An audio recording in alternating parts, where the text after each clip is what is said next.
This week in games, massive Pokemon leaks hit the internet, Xbox leadership changes once again, and Nintendo puts out an alarm clock? This is the Two Penny Gamescast.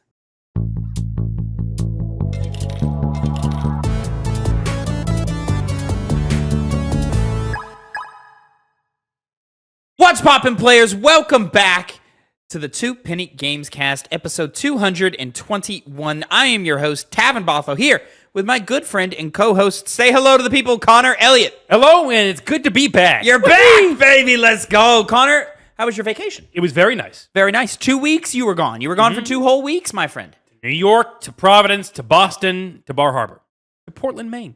Portland, Maine? Yeah. How exciting. Nice city. Is it? It's not like a one people think of, obviously. I've never been to Northeast New England area. It's just very, realized this, yeah. very good weather. Comparative. New York City's amazing. You know, Closest I've been to Chicago. that's like That's more Midwest though. no. I think that's east. That's You think northeast. so? Yeah. Okay. I would consider that northeast. Yeah. Like Michigan's probably like the end of that. I would think. Well, maybe not. Oh no, yeah. Michigan is Midwest. Yeah, that might be Michigan Midwest, is Midwest. I think I would put Illinois as Midwest as well, personally. But yeah, because when you say northeastern / New England area, you're really referring back to like 13 colonies type area. Definitely not New England. I'm more like northeast. Okay, maybe. I would have to look at a map. I don't know my states that well. Mm-hmm. You know, I know where Illinois is generally. You know, but I don't know what's next to it. So that's really the problem. I mean, there's nothing really else in Illinois to care about. It's not Chicago. connected. It's not connected. What is it connected to? Which one? Illinois? Like, what's east of Illinois? Ooh, east. Oh, east. Like directly right of it, if Ah. you're looking at a map. I want to say Vermont. That doesn't sound right. Yeah, but it doesn't sound right. That doesn't sound right. Well, I will find out. Yeah. Let's look at a picture of ye old United States and figure that out while I give the housekeeping. Of course, ladies and gentlemen, this is the Two Penny Gamescast. Each week, me and Connor come to you with the nerdy news you need to know concerning the video game industry. We each come to you with 2 topics, 2 pennies, if you will, and we give you our 2 cents on them. At the end of this episode, you will find a review for one Ratchet and Clank, the original game. That's right, the Two Penny Game Club, your monthly video game book club, is back. So make sure you stick around to the end of the episode for that. Or if you want to jump straight to it, there is a breakout of the review over at youtube.com/@2pennygames. Of course, you can find this show, the Two Penny Gamescast, every Tuesday at 8 a.m. Central Time, youtube.com/@2pennygames, or mainstream podcast services of your choice, Spotify, Apple Podcasts, Google Podcasts, etc. We are out there. Just search up the Two Penny Gamescast on any of those platforms, and you should be able to find us, hopefully pretty easily. Also, remember, you can watch us record all of our podcasts live over at twitch.tv/2pennygames every Monday afternoon / evening time, depending on whenever I can get home fast enough. So make sure you give us a follow and a notification bell over there so you never miss a live recording of any podcast in the future. And, Connor, let me see this map. Oh, I was wrong. Yeah, I'm feeling like you're wrong, buddy. Yeah, let me see wrong. this. Yeah. In fact, Illinois is certainly Midwest. Oh, Illinois could not be more Midwest. I thought it was far. I switched Illinois and Indiana. Indiana doesn't seem like it's that far. That's still Midwest, all the way up. Like I don't think Northeast begins until Pennsylvania. It does not. No. Yeah, because Ohio's definitely Midwest. It is. West Virginia is Midwest. No. West Virginia is almost like In the middle realm, Yeah. I would say. Yeah, Virginia definitely Northeast, but underneath Virginia, North Carolina, you're starting to get south. yeah. You know? So yeah, Illinois South Carolina is super like Midwest. the South, I believe. Like I also, in my head, Illinois was directly underneath Michigan. So it's fascinating to me to find out that it's not. It's underneath Wisconsin. It's actually more west than Michigan is. I always think of Ohio also as being like more in the middle of the U.S., but I guess not. About 150 years ago, it was more middle. Maybe, yeah. You know? Yeah, it was, So, yeah. You know, there is that. But yeah. And it's also one of those things, we live in Texas. Texas generally considered a southern state, but doesn't like necessarily fall under what you would consider the South. You know what I'm saying? Oh, I think it definitively does. I mean, it does, but like it's on the edge. Definitely, as soon as you get past Texas in any realm, you know, whether you get more west, of course, Texas is so large that, like, you know, Texas, like, is 3 different time zones. It's not, but, you know, it's damn near. So it's a little tricky. But I would not, like, Texas is on a lower rung of southern to me. If you start talking about Georgia, Florida, Alabama. See, that's the thing, because maybe in terms of our U.S. perspective, but global. Oh, globally, Texas is like the lead of southern states. Yeah, it is the South. Yeah. But you don't get into that real, what people think of when they think of the South. You don't get that 100. You definitely get it in Texas. Don't get me wrong. You definitely get it. But it's not like to the extent that you would get it in, say, in Alabama or Georgia. Yeah. If anything, Florida shouldn't even be considered the South, really. It's more southern than most other southern states. It is, geographically, but culturally, I would not say Florida is on the same realm as some of these other states that I've just named. Yeah, not as much so. You know? Yeah, Florida definitely has its own very specific culture. Not like Louisiana or Georgia or Alabama, which still it's a little closer to Louisiana culture when you start getting into New Orleans. New Orleans culture is closer to Florida culture than anything else. But, like, you know, you think Florida, you start getting into like some bayou type stuff. Yeah. You start getting into just like Creole. A little more islander, because it's so far out there from the United States. You get a lot of islander action over in Florida and so forth. Don't get me wrong. Filled to the brim with racists. Mm-hmm. The racism part of the South, definitely alive and well in Florida. Super alive and well. I ever tell you the story about when we used to go out to, or you went once with me. I don't think you ever saw one, though. People would dress up in MAGA superhero costumes. I'm talking MAGA flag as a cape, full MAGA, like, head to toe, just suits. And you'd be like, whoa, he's dressed like a fucking superhero. Mm-hmm. But incredibly racist, you know, just absolutely would not trust a person of color in the proximity of. Wouldn't really trust my own health and safety next to these individuals, because if you're willing to do that, quite unhinged. But you know what I'm saying. Well, we don't live in Florida, so you don't got to worry. Also, getting a huge. I've somehow fallen into the algorithm on TikTok and the internet of, like, there's a criticism of, like, Europeans have of Americans, that we are not well traveled, and that we have not seen a lot of other countries and so forth. But but that's because Europeans don't understand just how gargantuanly large the United States is. So, like, more diverse as well than a lot of European countries. Absolutely, it is. Absolutely, I mean, like, even like from state to state, you'll have wildly different cultures than you'll get, say, from a France to a German. Mm-hmm. Still different, but don't get me wrong.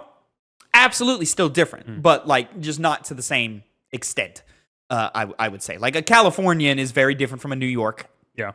Very different from a Georgia. Very different from a Minnesota, you know. It's just the fact that we all fly the same flag that, like, kind of unites us in that way. Yep. We're a United States. Like what they called us. Yeah. For a reason. Yeah. Mm-hmm. But we're here to talk about video games, not geography. What a country, you know? Anyways. What a country. Of course, Connor, we are here to talk about video games. So let's go ahead and jump right into the news. Let's get into our first topic of the day. Something kind of crazy a story that broke today, or at least was updated. Yeah, posted today. No, not today. This is a day old. It happened yesterday. Yesterday this happened, Connor. So let's go ahead and jump into our first topic of the day. Your first penny of the day. Go ahead and take it away, my friend. We have an article here from IGN from Wesley Yin Poole. Pokemon developer Game Freak reportedly hacked stolen data on unannounced games as well as Nintendo Switch 2 codename leaked online. Oh, I'm sorry. I know. I jumped big. I wanted to get to the original story first. Pokemon developer Game Freak has reportedly suffered a significant hack, resulting in the leak of stolen data that includes code names for 10th generation Pokemon games and even the Nintendo Switch 2. As reported by Nintendo Life, data leaked includes the code name of Nintendo's next-gen console, reportedly Ounce, the code name of the unannounced 10th generation Pokemon game, reportedly Gaia, and the code name of the unannounced Pokemon Legends ZA, Kaku. Neither Nintendo nor the Pokemon Company have issued a statement on the leaks. IGN has asked for comment. Update: the Pokemon Company has now issued a statement above. But we'll continue on. Before that, the code name for 2 versions of the 10th generation Pokemon game are part of the leak, K and N, which may relate to Nintendo's intention to release it for both the Switch and its successor as a cross-gen title. According to Nintendo Life, Ounce is mentioned as the target platform. A Pokemon game codenamed Synapse is also reportedly mentioned. Synapse? Synapse. I don't believe that. But No, I mean, that's the word. dumb. Very dumb. This, not you, the name. Yeah, you think it's dumb because you don't know the word? No, because Synapse is way more cool than Synapse. Synapse. It has a punch to it. It's synapse. I don't know what to tell you. That's the word. I don't believe you actually now that I think Look about it up right now. Google it. I will not. I will How to pronounce you Google synapse. It. You do it. This is your job right here, Tavin. Yeah, you know what? You're right. Continue reading, please. A Pokemon game codenamed Synapse is also reportedly mentioned. This unannounced game is said to be co-developed with another studio, with some reports indicating it is some sort of Pokemon MMO. Elsewhere, source code for DS titles Pokemon Heart Gold, Soul Silver, Black 2, and White 2 have reportedly leaked, resulting in stolen, unused assets for Pokemon and even game music emerging online. What's that? Say it. Do it.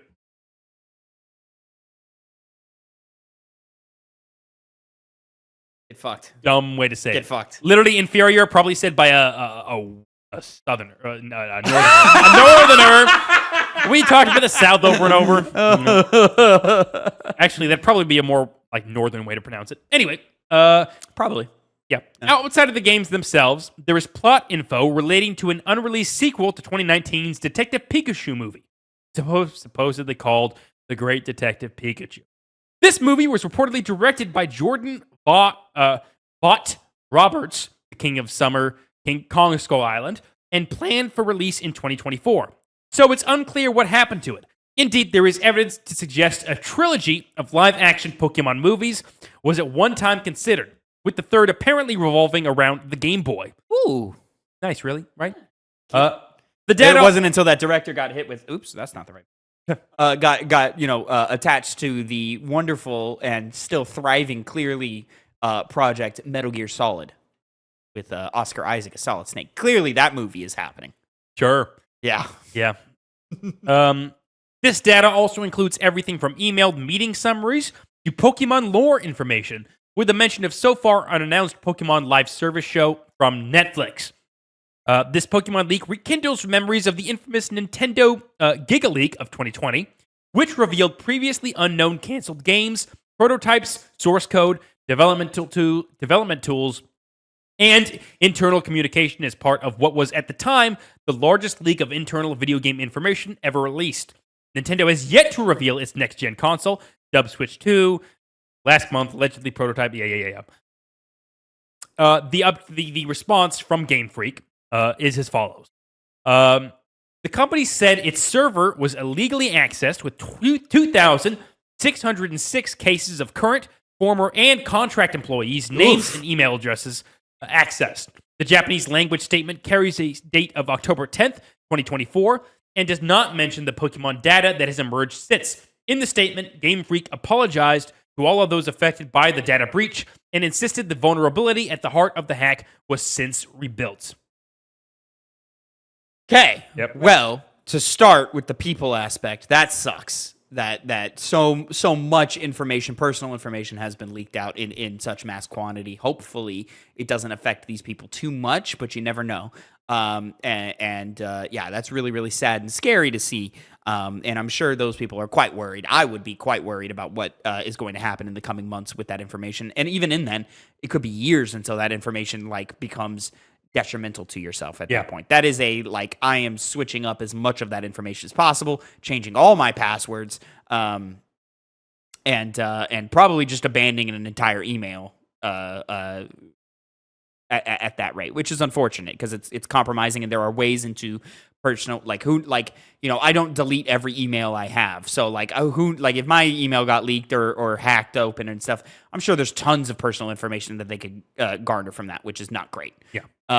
So hopefully the damage to these people's lives is minimal on that sense. Or non-existent. Yeah, that would be, the best case scenario is that nothing really happens from that. Which, when it concerns most of these kinds of leaks, it doesn't really seem, at least we don't hear follow-up reporting on there being abuse of this information. It's really just the fact that personal stuff is now out on the internet. I mean, I'm sure it happens, though. You would think some identities probably get stolen and stuff. That's not going to make headlines in a way that we would know. That's true. Especially because most of these employees are Japanese. So an extra level of dissonance. Yeah, 100%. From our usual news cycle. I hope they find out who did this as soon as possible. Possibly having some legal or legal ramifications for it.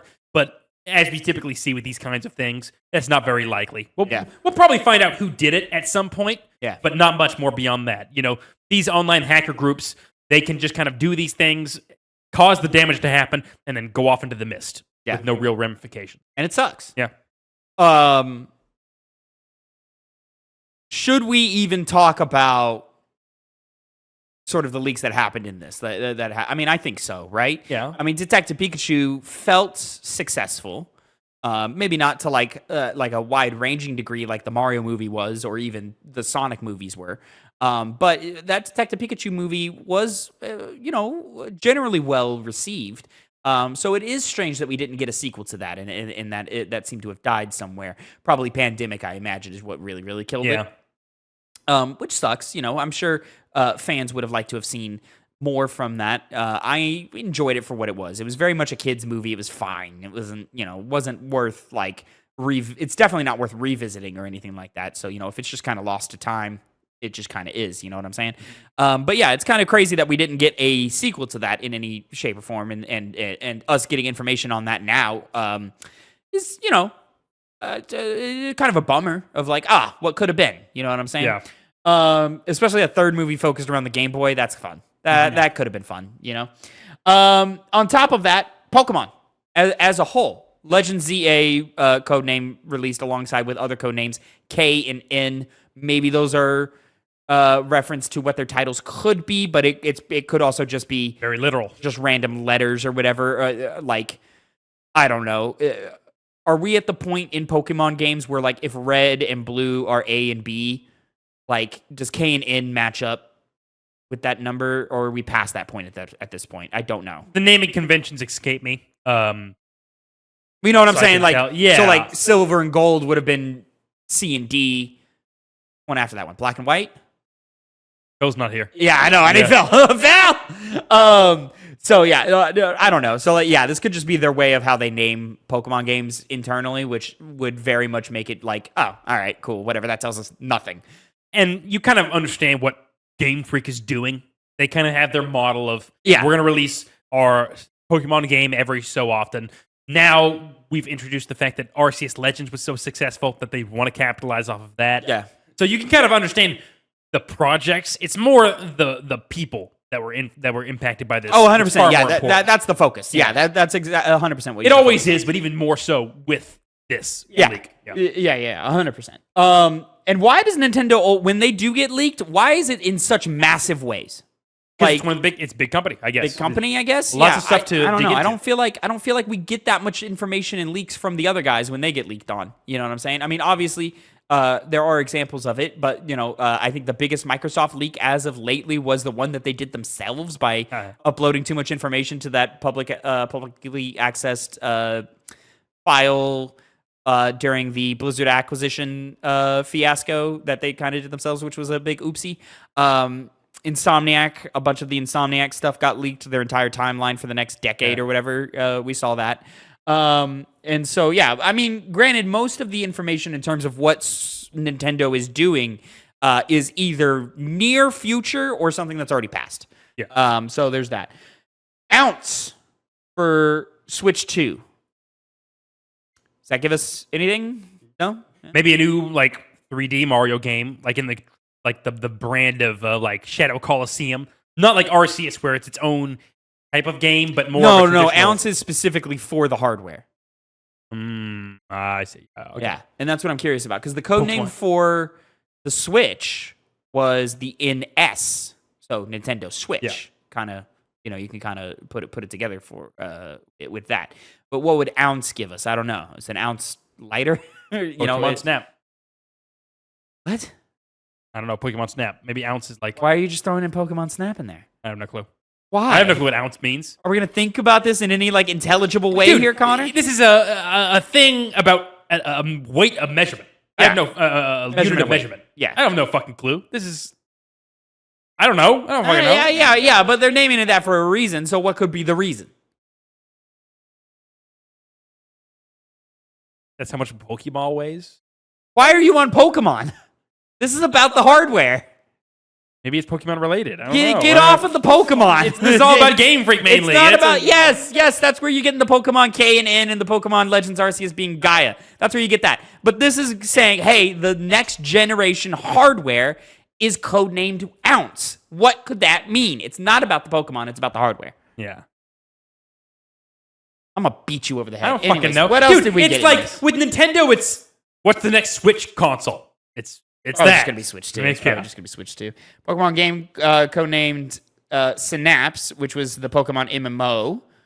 Unannounced game, so who knows if that one's even coming or if it's quietly been canceled or anything like that. And then just a bunch of other smaller things. So quite a few like meaty things that you could infer and kind of inference. But if, of course, 100%, if Nintendo doesn't announce it in any official capacity or way, it's not real. Mm-hmm. You know, it's not real until they're like saying, until they put their name on it, basically, type thing. So, you know, how many times do you get a patent update for things that never come out? You know, and those are things that like they have to tie to themselves as a company, but then it never happens. This is information and things that they never intended us to know. So it's I mean, it's fun to speculate, but it's really not worth speculating on in any meaningful way. That is. So spoilers, Connor. There's going to be more Nintendo consoles and more Pokemon. Interesting. Spoilers, you know. Like it's their bread and butter. Exactly. Moving on to topic number 2. Connor, your second penny of the day, it turns out. Turns out indeed. We got some more little business talk going on before we get into the fun stuff. So let's go ahead and jump into that. Yes. Here we have an article from GamesIndustry.biz. Rare's Craig Duncan to become head of Xbox Game Studios as Alan Hartman retires. This is from Christopher Dring. The head of Xbox... Yep, I said that earlier. Yep, first thing. The head of Xbox Game Studios, Alan Hartman, will retire from the company at the end of November, with Rare boss Craig Duncan taking over. Hartman is best known for leading and forming Turn 10 in 2005, the studio behind the Forza franchise. He stepped up to lead Xbox Game Studios last year. He's also worked on hit Microsoft franchises, including Age of Empires and Fable, during a 36-year video game career. Taking his place is Rare studio boss Craig Duncan. Duncan has led Rare for the best part of 14 years, overseeing the studio's Kinect titles and the launch of its live service hit Sea of Thieves, which has had more than 40 million players since it launched in 2018. In September, he attended the 2024 GamesIndustry.biz Best Places to Work Awards, where Rare picked up 3 awards. Prior to Rare, Duncan has held multiple development leadership roles at the likes of Sumo Digital, Midway, and Codemasters. He's also VP of the charity Special Effect. His new role encompasses Xbox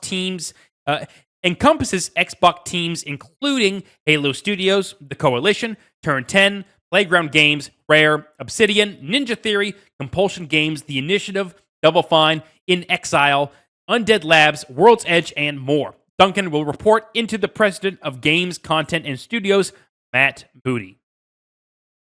Yeah, So, sort of an upgrade for him. I don't know if this necessarily means anything for Xbox as a whole. Alan Hartman retiring after only 1 year is interesting. I wonder if Hartman just kind of only took the role on knowing that he wasn't going to be in it long, probably just to sort of settle the waters after the Activision acquisition. Yeah, when it comes to retirement, I feel like you kind of know a ballpark of when you're going to be doing that. Yeah. And so he probably did know that and was just like, sure, a little bit extra money at the end. Unless there's something more sinister happening behind the scenes and they're getting him out of here before something happens and we find out he's a huge sex offender or something. I don't know. Bad thing like that. Yeah, right? So, like, unless that's happening, and I'm not saying it is, I'm just, because I don't know this guy from Adam, so, you know. But Rare. I don't know how I feel currently about leadership at Xbox. I mean, I think clearly we just hit the year anniversary of the acquisition of Activision Blizzard King. And I don't think anybody can get away with saying it's been a good year for Xbox. I think quite clearly across the board, this has been a terrible year for Xbox as a business. Yeah, even from my perspective, where I was kind of agnostic on the deal itself, there were positives and negatives. Now that the dust has settled, I can kind of say it was an overall negative, especially with how often we talk about layoffs that occurred. Yes. Doesn't really seem like there's been any beneficial reason besides Blizzard's, getting Bobby toxic Kotick community. and team out of here. Yeah. Cool. What now? And it doesn't. They haven't supplied any answers that fill me with confidence. In fact, they've disillusioned my view of Xbox as a brand and as a company. Like it's just a tough thing to say. And we've been kind of talking about that over the last couple of weeks. Me and Phil talked about that last week when we covered 343 turning into Halo Studios and so forth, which we agreed that that was a good move for Halo Studios. It feels like that's a good move for them, but it doesn't necessarily feel like a great thing for Xbox as a whole.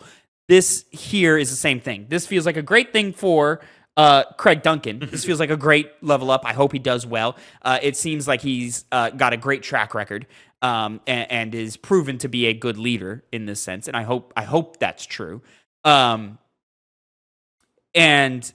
moving on from there, that is exciting, but leadership continuously being recycled over at Xbox and the reshaping of Xbox leadership after acquisition has really, really put them on shaky waters for a long, long time now. And so I hope that this is a step of Alan Hartman has chosen to retire. Let's get this guy in here. I'm not willing to say that Hartman was doing a bad job or a good job. I don't know. A year is not much to go off of. Yeah, and I'm going to assume it wasn't a bad job because most of these decisions seemingly have come from higher up, even above Xbox, from Microsoft themselves, which is, a thing. So hopefully this just means things will run a little bit smoother, run a little bit better, or will just run as efficiently as they are right now. And what I'm saying is I don't think this will be a negative change. Even for Rare, because being in the Sea of Thieves space, it doesn't really seem... What else have they done beyond that? They've done tons of updates, of course. Oh, no, yeah. Sea of Thieves has been their big thing for the last... when did that game come out? 2014? 15, I want to say. 15, 14, something like that. So, yeah, Sea of Thieves has been Rare's big thing for the last number of years, nearly a decade now, for sure. I would not expect... Oh, 2018. Oh, really? Yeah. Why did I feel like it was 14? Maybe Anyways, early access, it happened? Maybe, yeah. Sea of Thieves was kicking around for a long time. I feel like it was longer than that. Yeah. Anyways, besides that point, Sea of Thieves being around for, still 6 years now, I don't expect anything crazy from Rare after Sea of... I would expect them to continue on the Sea of Thieves path. I am interested to see who is now running the running head of Rare Studios. That would be very interesting to see. But clearly... Craig Duncan has a resume that is to be upheld. I think from everything that is listed in this article here that this guy seems plenty qualified to run things well. Yeah. So, but I felt that way when they restructured Xbox and put Sarah Bond and Matt Booty in leadership positions, and it doesn't feel like the outcome of those decisions have been great. Yeah. So... I mean, right now we're just in a place where everything coming out of Xbox you have to take with a huge grain of salt. Of course, hope for the best, but I don't know. Another 300 people fired tomorrow. Who knows, man? Can't give them the benefit of the doubt at all. I was looking at numbers over the last year. They have laid off over 2,500 people. That is a massive amount of people. And closed multiple studios, including the likes of Arcane, which is one of the most talented studios in the industry, and that was hurtful to see go, and Tango Gameworks, who had just recently hit gold with Hi-Fi Rush. Of course, now Tango, owned by Krafton Studios, revived by Krafton Studios, and we will be seeing the continuation of the IP that is Hi-Fi Rush. I thought they said they didn't have an interest in it. No, they have an interest in expanding on it. They just don't think it'll be very profitable. Okay. So they are choosing to do it for the culture as opposed for good business sense. Which I don't know if that's necessarily the best choice, but I am one who is always for the culture, so I'm down for that. I hope they make it work. Moving on, Connor, to our third topic of the day and our my first penny of the day, sticking to Xbox. Microsoft's October 2024 Xbox Partner Preview event revealed Alan Wake 2 expansion, Like a Dragon Pirate, Yakuza, Wu Chang, yeah. Fallen Feathers? First I heard of that. I don't know what that is. I'll look it up while you're doing that. Yeah, look at that. Look that up. Because it sounds like Wukong Fallen Dynasty. But it can't be that. It's just similar. Excuse me, Lord of Life. What's the Souls like? This is a Jez Corton article from Windows Central. Microsoft's most recent Xbox Partner Preview event took place last March, if you're not counting the third-party heavy Xbox Showcase from last June. The difference here is that these Partner Preview events are usually entirely comprised of third-party content, giving Xbox Series X/S and Windows PC players a glimpse at the future of the platform. Last March, Microsoft showed off games like Kanutsugami, Path of the Goddess, Frostpunk, Jesus Christ, Frostpunk 2, The Alters, Persona 3 Reload DLC, and the first Berserker. If I'm not mistaken, this is the one where they also showed off limited gameplay or had an in-depth look at Metal Gear Solid Delta Snake Eater. I think so. Yeah, that sounds right to me in my head, but maybe I've got my events confused. But anyways, which should give you an idea of the expectations you should set for this event. To that end, Microsoft also offered a glimpse at what is on the docket for this October's event. No, I don't want to donate $1 to Kamala Harris's campaign. Thank you. We should be getting new trailers for Alan Wake 2 DLC, The Lake House, as well as a Like a Dragon Pirate Yakuza in Hawaii. What a mouthful title. We're getting a boss battle trailer for the Dark Chinese Souls-like Wu Chang Fallen Feathers. Next year. It's coming out next year. Is this connected to the same thing or no? Okay. Because it's also Chinese, so is this like this? It's not even the same studio or anything, or I didn't see it being in the same studio. all right, well, yeah. In a range of new Xbox Game Pass inserts to boost, Microsoft says there will be multiple world premiere. Alan Wake 2 is a survival horror. We all know what Alan Wake 2 is. Check out our review if you don't know what Alan Wake 2 is. It's a great game. It's a great game. Yeah, it's not the same studios. No? No. Okay, well, that's interesting. Okay, so Xbox Partner Preview. This is going to be some smaller stuff. Nothing to get like overly excited for. When is this happening? Set for October 17th. So 3 days from the time we are recording this. 2 days from the time you will hear this. Marketably interested in this, excited for this. I think Xbox always puts on good previews, good showcases, good directs, anything like that. Their developer _directs have been a huge success. Obviously, their last Xbox showcase was phenomenal. And I remember feeling quite fond of the last partner preview that happened, if I remember right. I think one of, I don't know if that would count as one of their world premieres, but I think one of the things they have hidden in the tuck here, Connor, I think it's time for a release date for Metal Gear Delta Snake Eater. Yeah. This feels right. They had some kind of gameplay / in-engine footage reveal at the last one going on. We've had previews, we've had gameplay demos, we've had extensive looks. It's time for a release date, probably early 2024, either January or February, March, somewhere around there. I don't think it'll be April or past that, but I could be wrong. Yes? Think something up. Okay. I can't remember. But on top of that, the rest of this stuff, sure, I would like a look into what Alan Wake 2's Lake House DLC is going to provide. I would like a release date for that. Mm-hmm. Everything else. I mean, I like a Dragon like the next guy, and this one looks like a fun time. So Wacky yeah, sure, one. I'll take another demo of that. Why not? Wu Chang is apparently a Souls-like, so hey, you look great. Hey, fun stuff. So, if I might say, a beautiful woman on the front page that I saw. Very beautiful, very pretty. Why do you put us in this? Why do you put us in this world, in this realm? She was pretty. That's all I thought. You know, I try to make us feel objective. I try to make us feel professional here. And She's then objectively pretty. Okay. All right. Yes. Along with Mashima and his hot eye patch. I do not expect us to do a reaction video to this. I don't think it'll be that big a news to where it'll be necessary. But I think it'll be a fun watch. So I am going to watch it, and we will probably report back next week, unless something crazy happens, and we got to talk about that for an hour or so. I will say, especially the Alan Wake 2 DLC seems interesting because if you recall, the lake house was one of those like areas in the game where the Federal Bureau of what do they call it? Federal Bureau of Control. Oh wow, the FBC. FBC, yeah. It was their like lake house they were operating out of, and their people were just gone. They disappeared. Yeah, and so it seems like it's gonna be a cool, maybe more like very like horror focused part of the game. I would hope so. This one is like actual story. Like this is as opposed to what Night Springs offered, which was more of like vignette type storytelling. Yep. Little one-offs, not canon type things. But this one is actually like, all right, this is going to be narrative stuff that you should pay attention to if you care about this world and narrative. Which it does a good job of making you. Yeah, I see Alan Wake as just such a like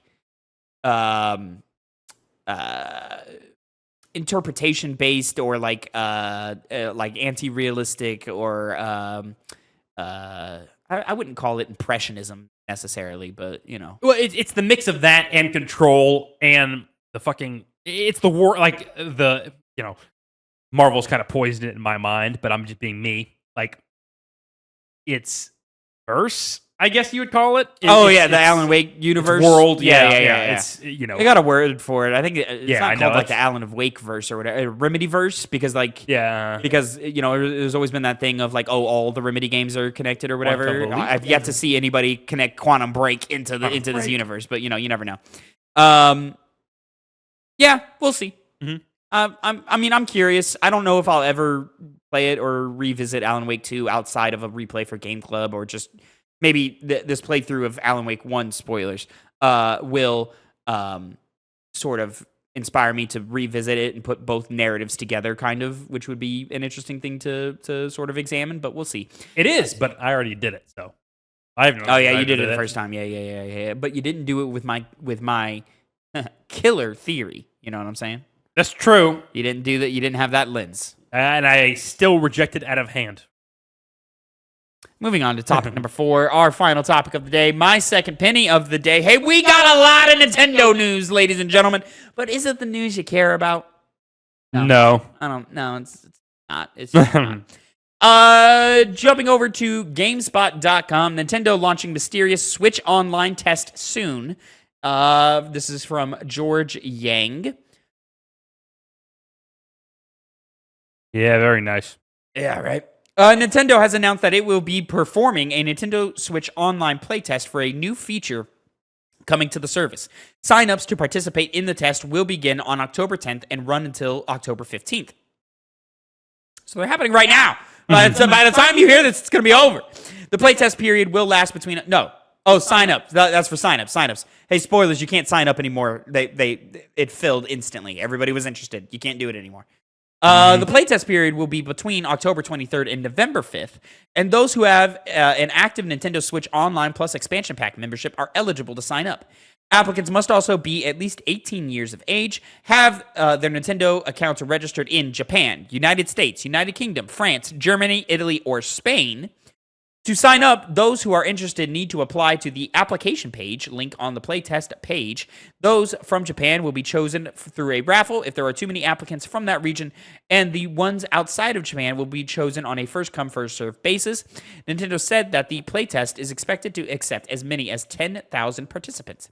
It's currently unknown what kind of new feature Nintendo is testing out here. Fans have only begun speculating at possibilities such as online battling and trading for older Pokemon games, early access, and an achievement system. But we're going to have to just kind of wait and find out on that, because it's also worth noting not only has the play testing sign up filled up immediately, Connor, but they also swore them all to secrecy. So before we move on to part 2 of this story, Before we move on to part 2 of this story, where we talk about some Nintendo hardware that got announced and released. So that'll be exciting, right, Connor? Let's stay right here. let's focus on this right here. What could they possibly be playtesting for Nintendo Switch Online with the expansion pass thing? And if you don't remember, the expansion pass thing is where you get Nintendo Switch Online is their online service that you pay to play online games, and you do get some access to some retro titles and things like that. Online Pass gives you access to things like N64, Game Boy Advance, Splatoon DLC, Mario Kart DLC, something with Animal Crossing as well. So just like a bunch of goodies you get through the expansion pass, which has been slowly acclimating value over time. What could this be? Well, that's the weird thing, because with Nintendo, they're not known for being an online platform. No, but they have recently updated it and made it much better. They have, but not in a substantial enough way to where it's really breaking out. Comparison to like PlayStation or Xbox or PC, it's still at the bottom rung of all things. Sure. And so my only guess is that they're trying to make a move to get to that level. I mean, the Nintendo, and they have games that have multiplayer value. First thing that comes to mind is Splatoon, but they also seem to kind of want to have more titles that aren't traditional Nintendo ones on the Switch. Possibly heavy multiplayer ones that then can be played there. They did sign that deal with Call of Duty to get Call of Duty streaming to Switch. Which, I don't think this has anything to do with streaming, but I think that indicates that they would want to advance their online more, but it seems like it's kind of weird at this point because, Nintendo is locked down in making Nintendo games. It's worked very well for them. Meanwhile, other avenues to play online just seem a lot more preferable to Nintendo. And so I don't really see what they could do to really make people want to come to theirs as opposed to stay on what has already worked for years and years and years now. So I really have no clue. And Nintendo does like their weird fucking like expansion of their online services. They obviously did it with all of the different tiers that bring with it, innumerable, rewards. Because they had multiple like memberships that you can get. And I can't even... Didn't I just list those two things out? But I can't... I never like remember of like, oh, Nintendo does like I should get this membership for just the two, this benefit. Right? Yeah, but like just online to play games online, and I think have cloud saves. And I think you do get access to NES and SNES titles. And then there's the expansion pass, which gives you N64, Game Boy Advance, and access to select DLCs. But neither one really like jumps out as like, oh, I need to get that one. It seems like if you're the N64 thing is pretty good. Sure, yeah, I agree, but it's still you're paying extra money to play online. Yeah. And it just, Nintendo doesn't occupy that space. And the N64 games, those older games, you can get them through other means. And I think a lot of people are able to do so. I understand what but not for your average gamer. I think more so now than like ever before. To the point where it's no, I don't agree. Not the more Switch than ever is before? What? Not more than like where people have PCs a lot more than they don't now. Is Or it more they have it accessible? commonly? Yes. And is it more possible? Yes. But I mean, emulators get shut down all the time by Nintendo. There's only been a couple that have kind of survived. Your Dolphin emulator and so forth. But they just like last week shut down a fairly popular emulator and so forth. So like it's not necessarily that. And also the process of going through emulation is not one that is like widely like known or accepted in a general pop culture way. Like that's some nerdy shit when you get to that point. And so I think access to older titles via an N64 thing is easier to get through by just throwing a little bit of money at it versus like buying a whole PC and then on top of that learning how to emulate a game. Well, it even goes beyond PC. Emulation can be very possible just on laptop. It's the same. That's the same thing, though. You have to buy a whole different thing of hardware that most people aren't probably going to do. Not necessarily considering what games we're talking about here. We're not talking about PlayStation 1 games. We're talking about an N64 game. You're misunderstanding me. The normal person isn't going to do that. But even the normal person isn't going to want to shell out more money for a membership to play old N64 games. I disagree. I don't think people are that itching to play those older games unless you're already in the sphere of being a person that plays your average 30, 40-year-old guy who grew up playing on his N64, yeah, he's absolutely just going to be like, oh, I bought my kid a Switch. Oh, I can give them, I think it's like $60 a year or whatever. It's not that expensive. It might even be cheaper than that. Oh, I give them $50-$60 a year, and then I get to play GoldenEye when I have the itch. Cool. But even in that scenario you're arguing for, would a kid be like, Dad, get me Nintendo Switch Online? No, but the adult with the money would. Yeah. But once again, it's like, if you're doing that, I feel like you already play games still at that point. Rather than willing to buy a whole There's a lot of people out there who like played games as a kid, and then as they got older and responsibilities piled on, they played them less or dropped it all the way, and then they had a kid, and the kid wants to play video games, so they bought him a Switch. Mm-hmm. You know, that's a group of people. Like, that's a sizable group of people. And even on top of that, I would still contest there's more people willing to just drop a you know, not insignificant amount, but a small amount of money and just set to a subscription service as opposed to finding other means online and learning emulation and running the risk of downloading malware or things like that. I mean, like, look how people get their movies or their music. You know, you're going to a Spotify, you're going to a Netflix, you're going to a Amazon Prime, as opposed to a pirating website. Now, I'm not saying that like pirating's not a thing. Of course, it is. You know, but you're just not likely going to go get those things. You know, like a normal person is willing to just drop a little bit of money. Well, even all that aside, what the fuck's Nintendo doing? You know? Oh, with this? Yeah. Oh, it could be a number of things. Achievement system, I think, would be an interesting up. And it's this weird thing of like, it's tied to the expansion pass. So like, what are we adding there? Oh wow, we totally got off topic. We but what are we adding there in terms of an achievement system? Why does it need to be included in the online expansion pass? I don't know. Maybe this is just sort of like a pre-testing. They want the hardcore Nintendo fans to play test this, as opposed to just general populace. So it could be an achievement system. It could be gamer tags, because remember, Nintendo doesn't have gamer tags; they have friend codes. And then, you know, just kind of name it whatever you want from that. But like, you know, setting up a gamer tag system.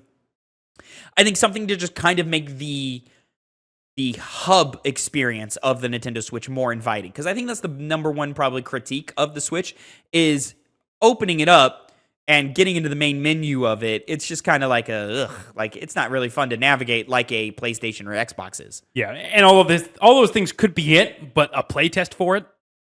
You think it'd be more... absolutely. If it's some sort of like digital ecosystem, or some type of like hub world or a home page thing, yeah, I could totally see a need for playtesting these things.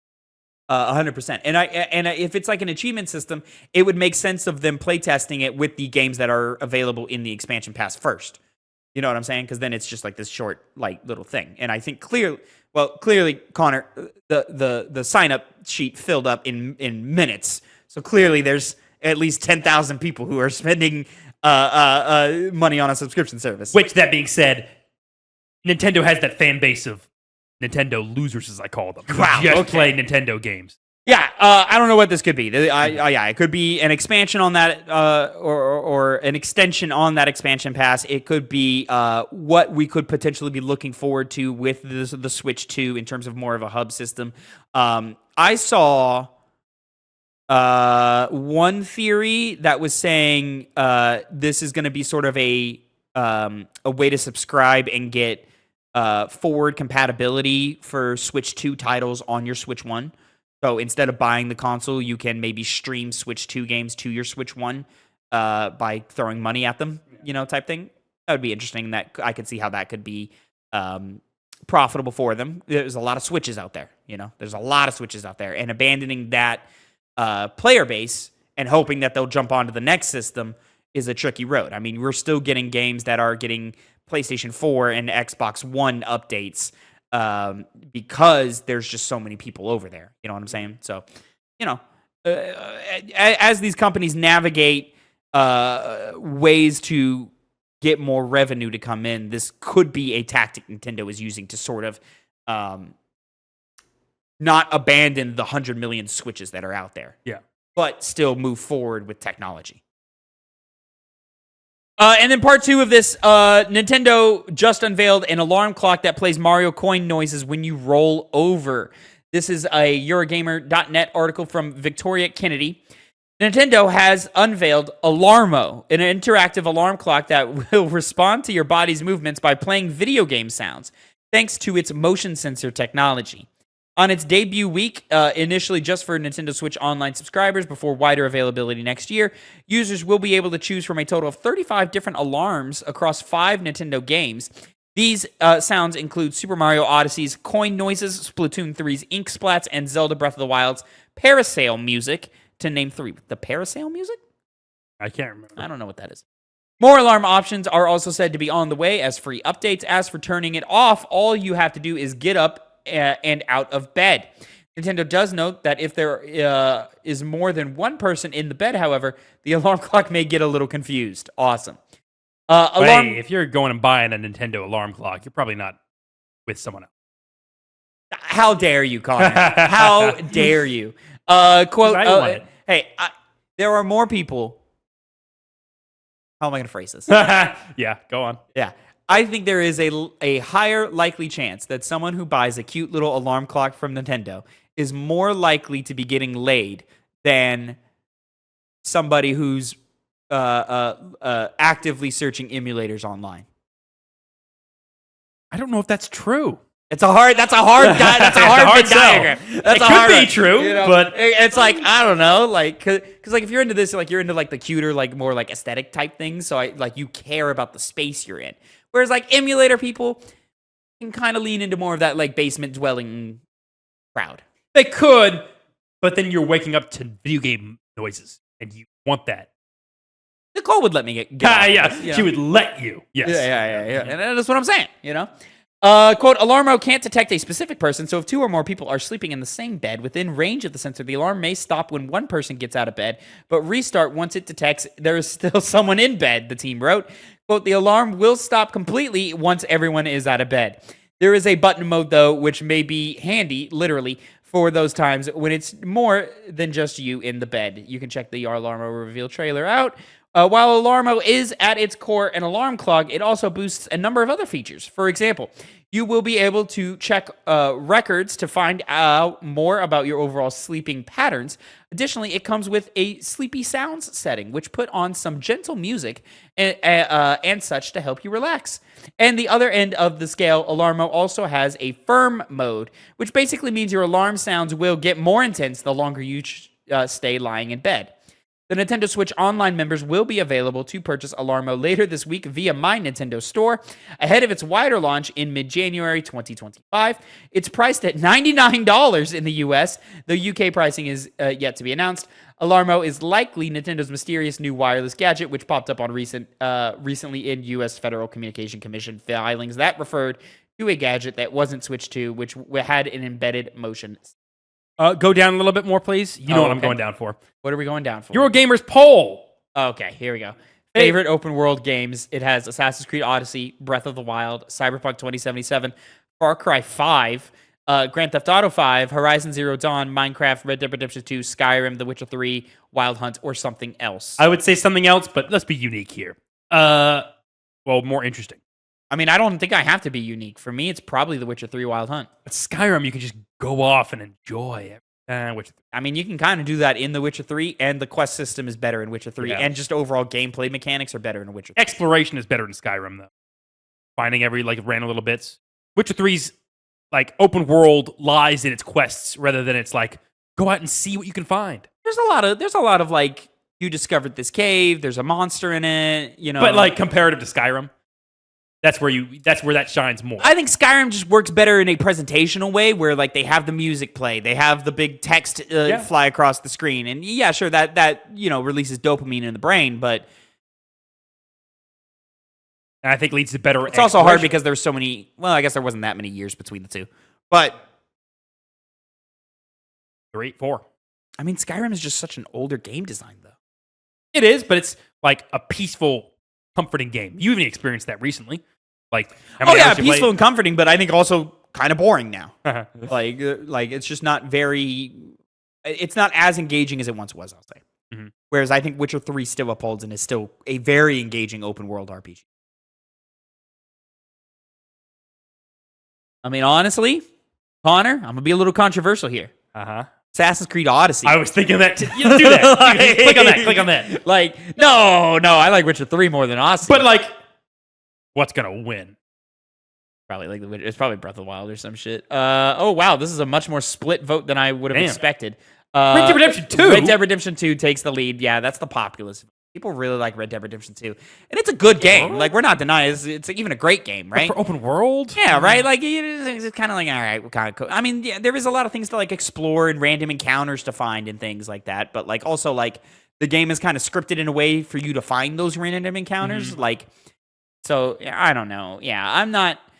I was not mesmerized by Red Dead Redemption 2 on launch, and I don't think I would be today if I was. Much like how I was mesmerized by Minecraft in the open world setting is weird, but I guess I understand. I was mesmerized by a Witcher 3.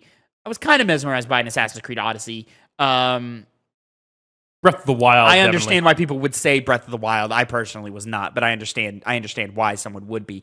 Red Dead Redemption 2, I mean, I get like a really high quality experience. Really is a great video game, but I didn't get the hype. Only two things I'll say beyond that is at least Odyssey was higher than Far Cry 5 and Horizon Zero Dawn, and it kind of shows how uninteresting the Nintendo story is. But that being said, to get back to that, cool features, and it has a sleek design. Neat. It's just the alarm thing will be an issue if you have somebody else with you. And it's $99. $95. That's expensive. That's an expensive clock. Way too much. It's an expensive clock. Yeah. You know? You're not going to get it? No? The thing that most turned me on to it, though, was the sleep features. Like, at least that'd be, like, I'll get some music going on. Yeah, you do sleep with headphones in your ears. I do. Makes you a pain in the ass to fucking wake up if I need you to fucking get up for an emergency situation. Whatever. Horrible. But I have time to where it goes off after 30 minutes. So, it's only a window. Still a pain. You might be the heaviest sleeper I've ever met in my life. Oh, that's not possible. You sleep hard. When I cocoon myself in my room with headphones. I mean, I've also like I've woken you up and you immediately went back to sleep. You know, this last Saturday when you and Jordan invaded my personal space as I was enjoying my alone time playing Ratchet and Clank. That was a while ago. It was less than 48 hours ago, Connor. When that happened? Saturday night. You were playing Ratchet? Yes. Huh. Yeah, you came in, laid down, immediately passed the fuck out. Did I? Like, immediately passed the fuck out. And you were asleep for probably a whole, 3 minutes until Jordan literally grabbed you and dragged you out the bed, and then you started screaming. And it was very annoying because I was on a phone call at the time, and then, you know, my girlfriend hung up immediately, and I was like, I gotta call her back now. Oh, I remember that now. Yeah. A little bit too much stuff. Yeah. Did you leave to get milk? Yep. Why? Because I needed milk for the ramen. You didn't drive, right? I did drive. You drove? Amazingly. You need to not. I did not drive. You needed. I heard them have a conversation of how you shouldn't do that. Yeah. And you should not have done that. I did. That was the joke. You're a liar. I did not. Glenn drove me. What? Glenn drove me. All right, well, that's better. Yeah. Especially because, I was right there. Even if you were all inebriated, I wasn't. Tavin, we need milk. We got to get milk. Can you drive me to Walgreens to get milk? But then you didn't have to have an exasperated sigh and say yes to that. You could just not have to do it at all. Yeah, but I did have to worry about the safety of my friend. Seems like you did not. They were already doing that. Fair. Yeah. Thank you. I had some of that milk yesterday. Delicious. I love milk. Yeah. Amazing. Cereal. I'm not a fucking child who just drinks milk. Yeah, I just eat my thing that was my breakfast item when I was a kid when I had to go to school. You know, what are you, a fucking pussy? Get some peanut butter crackers and drive off. You got places to be, not sit and eat cereal. Sleep as much as you can and then get out of your house. I mean, you wouldn't feel the need to sleep in so long if you went to bed at a normal time. Someone who has to wake up at 5 a.m. are still up at 1 in the morning. Bullshit. No, that's true. But technically, I only have to wake up at 5:30 now. Better. so much better, right? So much better. It is. Yeah. When is the tick over period where it's because you know how it's oh, we have to have you come in earlier because it's so hot we can't have you later in the day. You got to come in earlier to do the work. Yeah. When does it tick back over to where hey, it's too cold? You got to come in later because it's too cold. You got to wait for the sun to come out. Never? Sometime in November. Oh, in November is what you're saying. Yeah, maybe December because Texas weather is. But we get winter late. Sometimes it's 70 degrees in late December. Yeah. You know, and we don't get actual winter until February. You know. Yep. But I want to play video games so bad right now. You have no idea. But, we got to do extra work after this. We're just kind of yapping now. Ladies and gentlemen, I hope you enjoyed all that yapping conversation. Let us know if you're going to buy a Nintendo Alarmo. But don't touch that dial, ladies and gentlemen, because we are about to bring Phil in here. We got another hour of podcast for you for our Ratchet and Clank 2-Penny Game Club review coming up right after this. So, until then, have a great time. Make sure you like, subscribe, drop a comment down below about what you think of all of today's stories and what you think about the Ratchet and Clank review coming up right next. But until next time, have a great time. Connor, say goodbye to the people. Bye. What's poppin', players? Welcome back to a 2-Penny Game Club, your monthly video game book club in which me, your host, Tavin Bothel, alongside my good friends and co-hosts, say hello to the people, Connor, Elliott. It's drinking day and it's game ranking day. Let's get to it and say hello to the people. Phil Shoemaker. Hi, I'm Phil. I don't have a drink. He does. Oh, there's someone that have friends that come over and leave a bunch of beer in your fridge. I don't know when that turned off. Can you turn that on? I gotta go get food after this, so I can't drink. Fried fish? It's one. Come on. I know. But I don't have like those kind of one drink drinks. It would be a mixed drink. So what he's telling us is he's too much of a pussy to have one drink. He has bartender training. He knows how to pour a drink. It's not like he's like someone who's gonna put down half a 750. I know how. Sure, I know how, but I gotta think about safety. I'm getting married in 10 days. Hey, some people are quitters, some aren't. That's just the way the world works. I haven't started, so I can't quit. Exactly. You're quitting life by not drinking during the game ranking. But I can't quit what I haven't started. This is a trend that you have just quit. Ladies and gentlemen, this is, of course, your monthly video game book club in which me and the fellow hosts of this panel come to you at the beginning of each new month and review a game of yore and rank it amongst the other games that we've played in the series. This is episode 28 by my count. We're getting up there. Full playlist. Wait, Tavin, it's not the beginning of the month.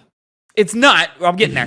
Full playlist in the description down below if you want to see the entire series from the beginning. But also, Phil, you are correct. We are about halfway through October because young Connor over here went off and had a little vacation for like 2 weeks. So that delayed our recording of this. But of course, this episode is Ratchet and Clank, the 2002 PlayStation 2 classic, 3D platforming classic. And I'm very excited to get into that today. Me and Connor played on PlayStation 3 through the HD Remaster collection. Phil, hey, look at you. I take it back. Phil, I believe you also played that version, but if memory serves, you played it through the PlayStation 4/5 PS Plus catalog. That's correct. Yeah. That is correct. So he technically played it through streaming the game as opposed to us just having the native copies. And of course, the HD Remaster Collection, not the best version of the game, but easier to get your hands on than, say, a PlayStation 2 and a hard copy of that. So, which I also have. Yeah, we had to work with what we got. Well, why didn't you play that? Well, because then I have to hook it all up, and I don't have the right adapter to go the fucking AV cables to HDMI. Yeah, the TVs don't come with those anymore. Don't come with those. Nope. That's understandable. That's quite understandable. Anyways, quick perusing of the panel. This is, to my knowledge, Phil, through the many talks that we've had, this is a childhood classic for us. This is a game that we grew up with and played a lot growing up. I received this game on my 8th birthday. I don't remember when I first played this one. I was young, but Ratchet and Clank 2 / Going Commando was my first experience with the franchise. I then went back to the first one a little later down the line, but I was still quite young. Less than 13 probably when I first played this game. So I've got very fond memories of it in childhood playing it. But Connor, this was your first time playing any Ratchet and Clank ever. Yeah, I never played it before. I played more important childhood games like Legend of Zelda, Twilight Princess, and I Ninja. So, yep, iNinja. I don't even know what that is. You probably haven't for a reason. But, it was nice to go to, in the trend of, like, these types of games. I don't know how significant it was. I'm assuming pretty significant, because Ratchet and Clank is something like Jak and Daxter I heard of a lot when I was younger. Yeah. But for some reason, I just never really played it all that much. And I kept hearing about it over and over and over again. Connor, me looking up this fucking game, iNinja, I already know you had a crush on this bow girl. I do not know who that is. He doesn't know. He doesn't know. I would not say that the first Ratchet and Clank or any specific Ratchet and Clank are like super historically significant to video games. I think Ratchet is probably the front runner in terms of the face of PlayStation in the PS2 era. It was like kind of the big three between Ratchet, Jak, and Sly Cooper in that probably order of importance. And then also you have an argument for where characters such as Kratos or Solid Snake, like guys like that, for the PS2 era as well.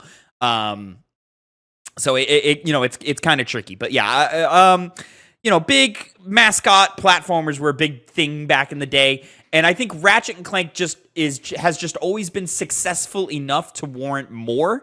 But I don't know if I would call this like a premier PlayStation franchise, or like it's not like, to me it's not like you're not buying a PlayStation for Ratchet necessarily.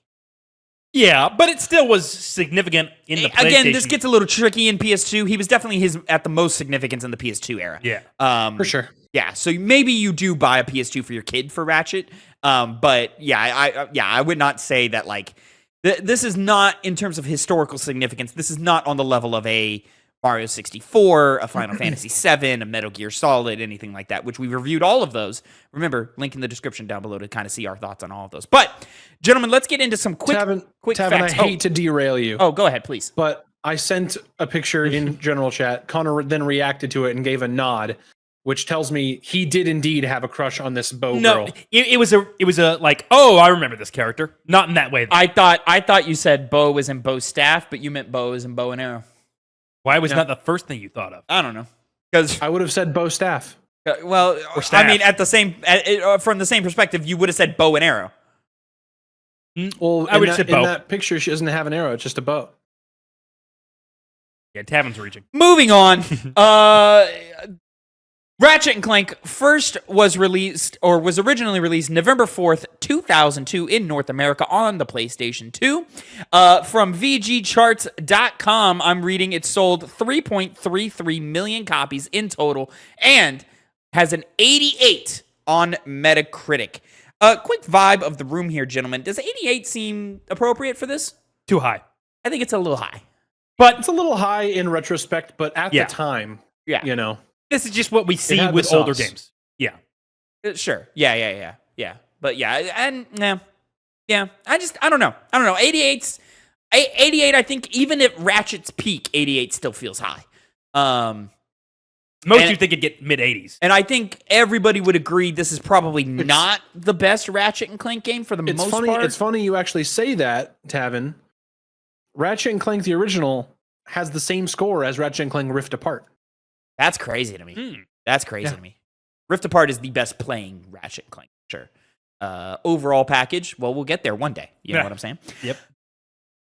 Connor, because this is your first time, and I'm very interested. I haven't really talked to you a whole lot about the game yet, which is a little rare for us because we live together. Yeah. So normally when we do these, we have a pretty good insight into how we feel about the game. So I am a little curious as to how you are. So I'm going to start off with you, my friend. But he also hasn't been here in 2 weeks. He also hasn't been here in 2 weeks. So I want to know, what were your thoughts on Ratchet and Clank? Well, I thought I was coming in about to play a game I could recognize as being fun to play at the time, but a bit outdated now.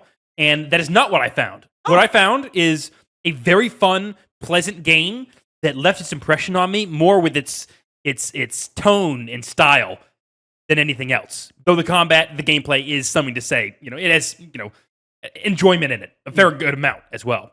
But to focus on the less interesting part, which is the narrative, it does the classic, here's these two characters that don't exactly get along, and they got to learn to get along.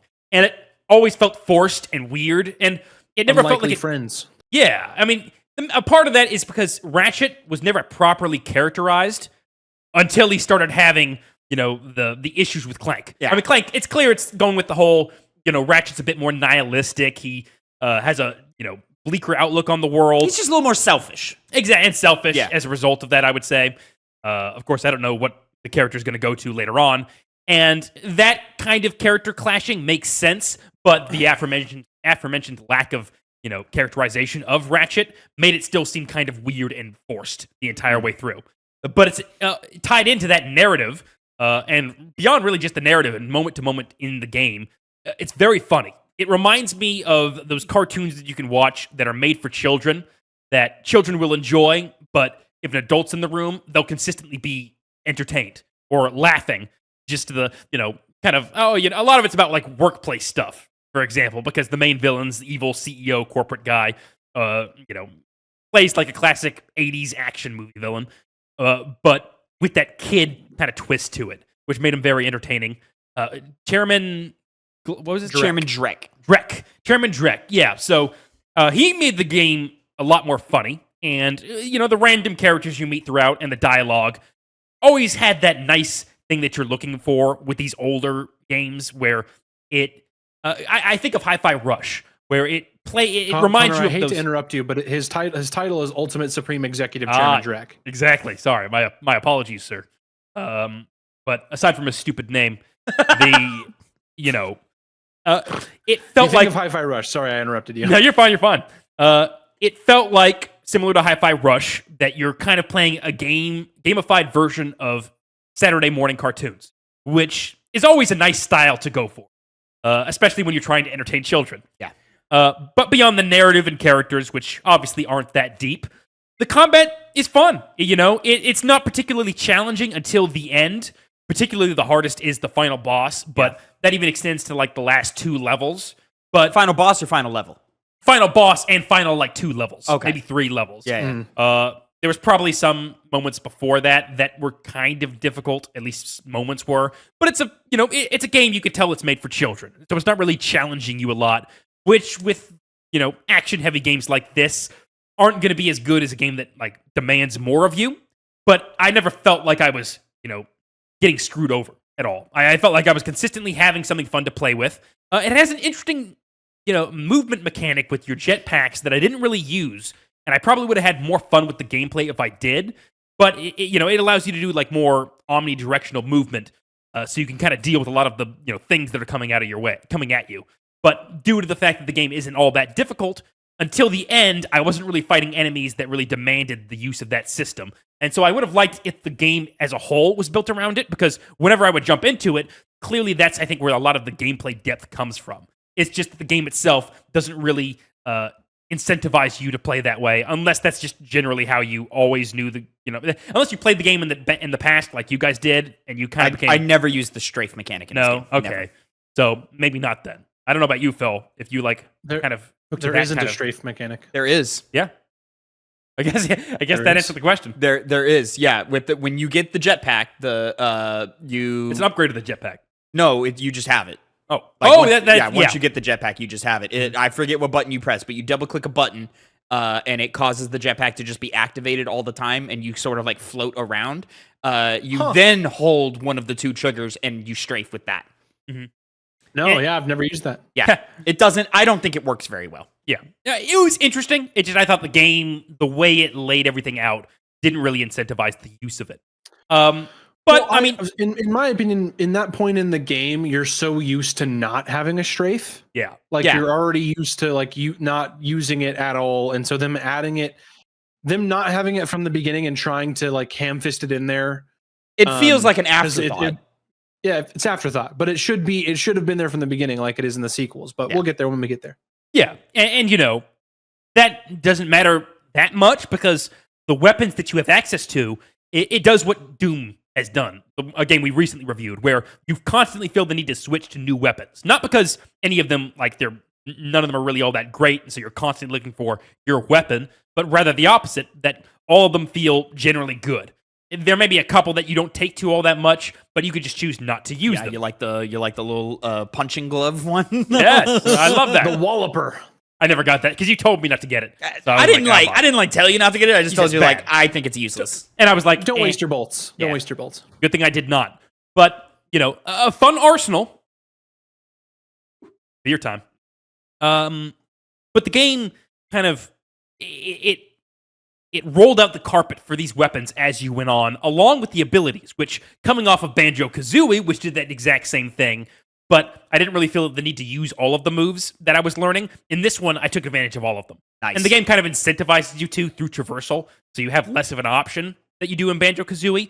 But even despite that, I still would have used them because they all felt super impactful. And I was super surprised whenever they would add new ones, because I was like, oh, this game has a lot more depth than I think a first game in a series like this would have.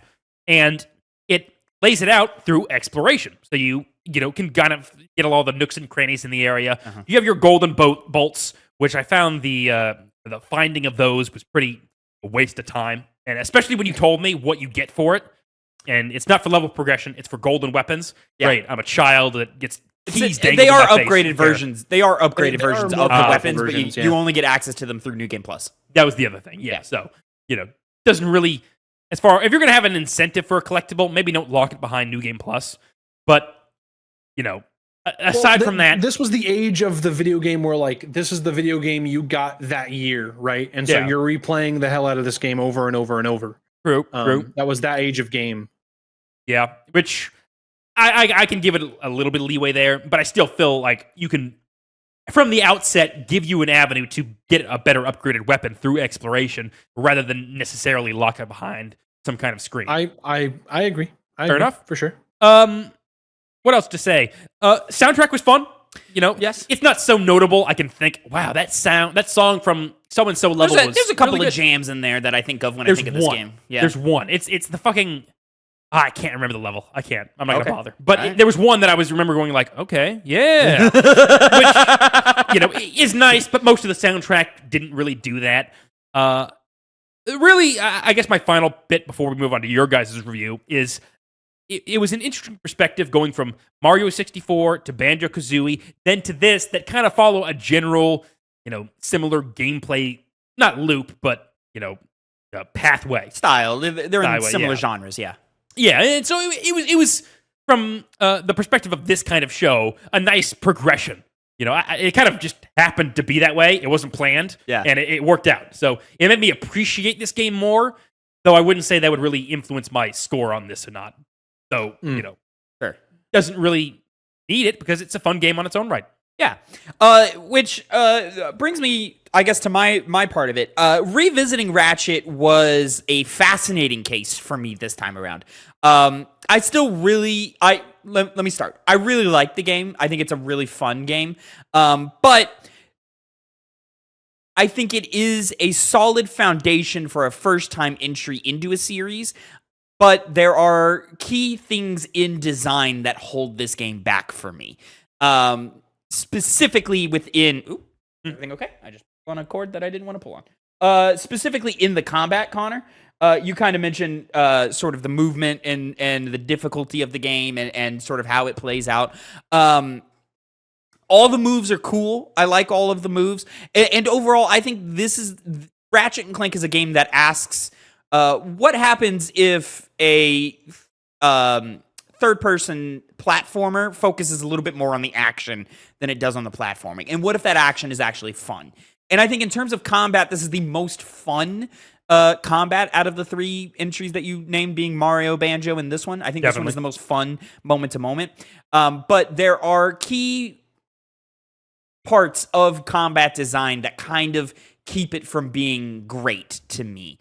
Partially is because of the strafe mechanic we mentioned being kind of underbaked and awkward, and just not really super effective when you do use it. And it's constantly something that I think of as like, I enter a combat arena, I fight out the combat arena, and then at the end of it I go, oh, the strafe probably would have been useful there. Oh well, I forgot. Move on.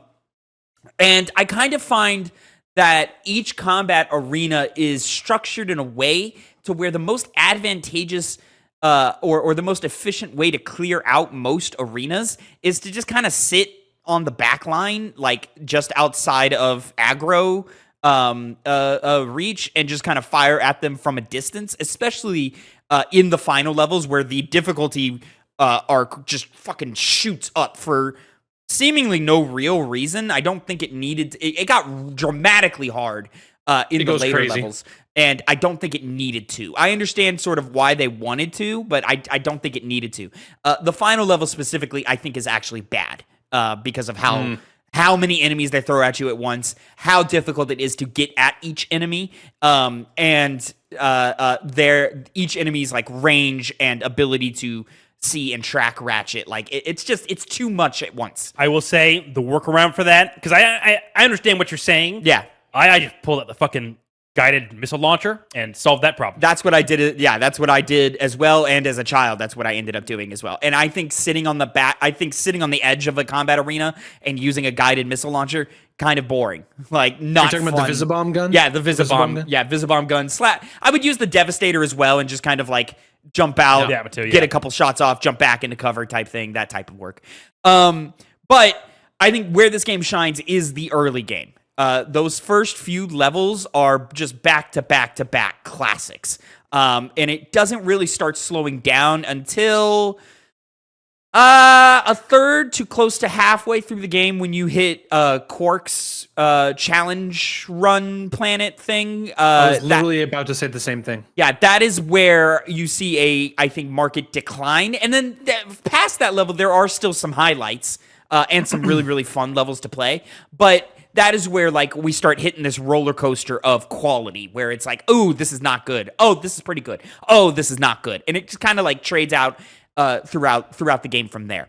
But a lot of the great highlights are the weapon variety is really, really great. I like how creative they get with each weapon. I like how you can kind of feel them out, and they give them to you at a good enough pace to where you can, for the most part, buy them as soon as they're available, and like kind of experiment with them and try them out and so forth, which is great. And then they never, there's not a clear, oh, this is the best weapon in the game. There's like, you have your favorites. I think the Tesla Claw is probably the closest thing to the best weapon, but at the same time, that doesn't output enough damage fast enough to totally trump things like the Devastator or the Visibomb or even the what's the machine gun one? Oh, the blaster. The blaster. And things like that. So I think that's fun. I think its platforming challenges are actually pretty exciting when they come up. And when the platforming challenges do decide to start ramping it up, it does get actually really, really invigorating. And I think the one that probably is like, oh, that's where they decide to step it up is the one in Blackwater City when you have to outrun the rising water, which is probably the first time where you're like, oh, I lost. Shit. Yeah. That's the most stressed out I've ever been as a 8-year-old kid. Yeah, that was a tough one as a child, and I still, every time I replay this game, I always die the first time. And, I died too. Yeah. Oh, no. And then I'll get it on the second one, but the first one I always die on. I don't know why. Nope. And it's always close. Like I always see the like you there's that part where you have to go underwater and swim up, and I'm always right there, and then he drowns. Swimming I think is fine. It works fine enough. I think what's smart about it from a design perspective is they know their swimming is not the best in the world, so they don't put the player in positions to where swimming is crucial. You know, like it's not like, oh shit, I got to get this thing right. And then also when you get the Hydro Pack upgrade, it improves. Yes, right. Yeah, it gets phenomenally better. Yeah, much better. But when you play most of the game without that, you know, it is what it is. Which, you know, the Hydro Pack isn't even a necessary upgrade. Yeah, that is one I missed as a child for a long time, and it wasn't until I went back as a late teenager that I was like, "Oh shit, this is here." Probably why you failed the Blackwater. Well, that's way before. Nope, that's way before. Yeah. Connor, I agree with you. The conflict between Ratchet and Clank doesn't work, and I do think it is the characterization of Ratchet that's the problem here. I think it's the sort of balance of him being the player character and you as the player wanting to help Clank and siding more with Clank. I think that kind of breaks the balance a little bit. And so when Ratchet gets more selfish and kind of jerky and stuff, you go, come on, man, be cool. Why are you being like this? Yeah, man, Clank is a cool guy. Yeah, it sort of alienates the player from Ratchet, which is I think the source of why that doesn't exactly work. I think the humor is pretty great. Every time, they cut to a scientist and he gets eaten by a monster or blown up in a weapons test or whatever, I laugh every single time. I think Chairman Drek is a fine enough villain, charismatic enough to carry all the way to the end of the game. Should just be able to twist that off. It's a domestic. Yeah. Oh. Yeah. Theme today. Yeah, and overall, like, I think the narrative works fine. I like this style of balance with narrative and gameplay, where like they'll give you a cutscene at the end of a challenge run or at the end of a path in the game. Which that's another great thing is the exploration.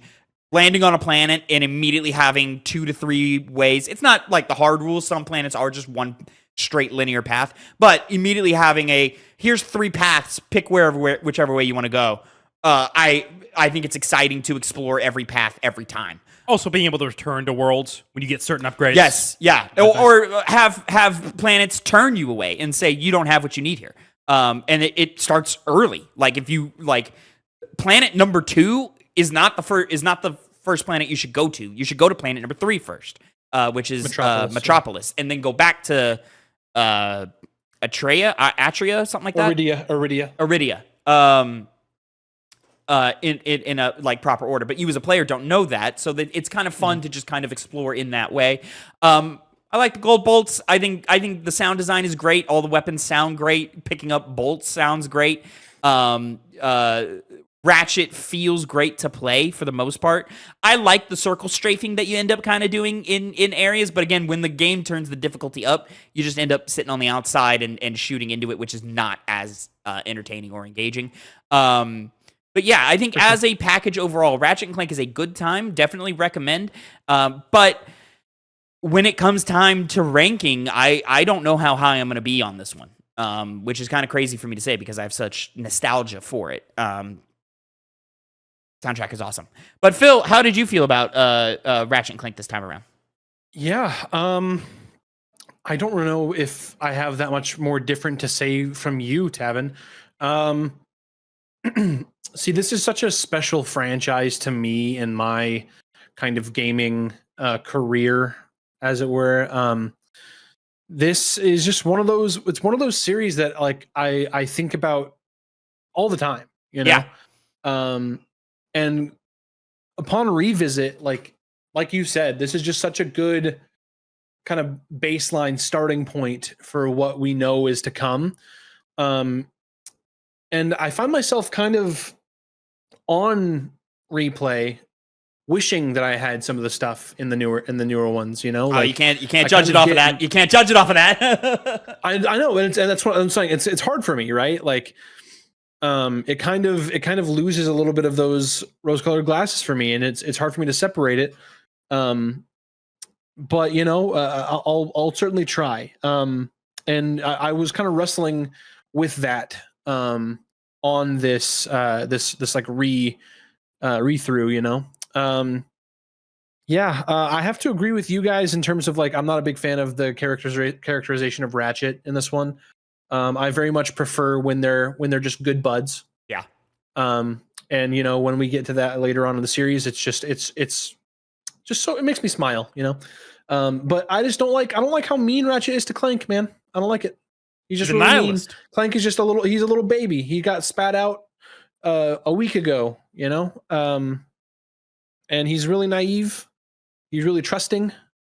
And it's this, what's interesting is I never really thought of it, but like the beginning of this story is really just Clank's journey, you know? Oh, for sure. And then Ratchet's just there to help out.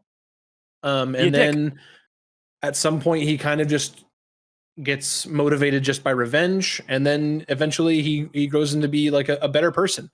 But I just don't think that I don't think the game does a very good job of making the player like Ratchet.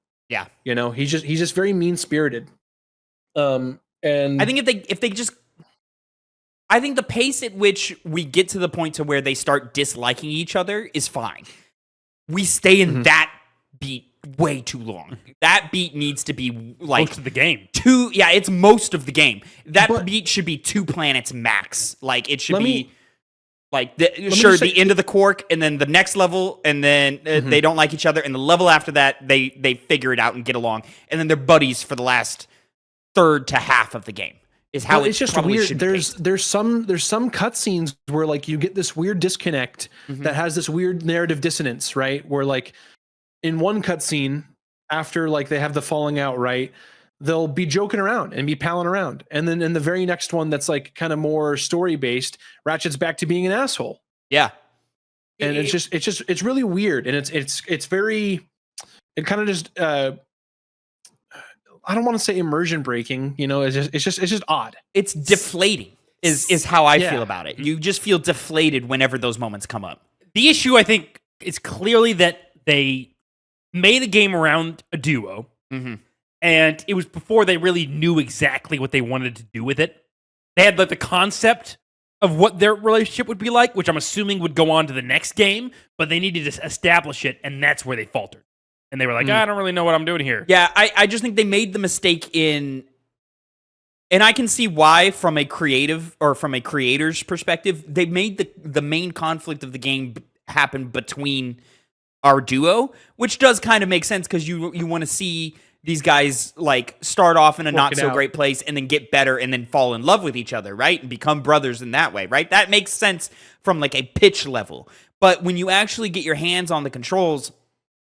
and you fill the shoes of Ratchet, that's when it starts falling apart. And you just, like, the idea makes sense, and I don't think you should get rid of it, but it just needs to be trimmed up and rearranged. I agree with Phil, like, the pacing of it is weird, like, and I think it's because of how out of order you can kind of handle planets yes. at times. It kind of goes into those, like, it's almost like a light Metroidvania that you can kind of approach this game at, you know? And kind of what y'all were saying before.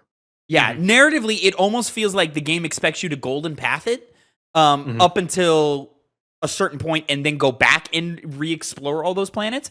But that's not how the gameplay systems work. The way they work is you get onto a planet, you choose one path at random, you don't know which one is the golden path or not, and more often than not, you end up just exploring every path before leaving. And that's also that along the lines of what you're saying there. It conflicts with what I want to do as a player, right? Yep. Like when I get to this new planet, I want to see what's on the end of this path. I want to see what new weapons I can find, right? And you get those new weapons by getting more bolts, and you get more bolts by exploring more of what you're on. Yeah. Me as a player, I'm not gonna go to a planet.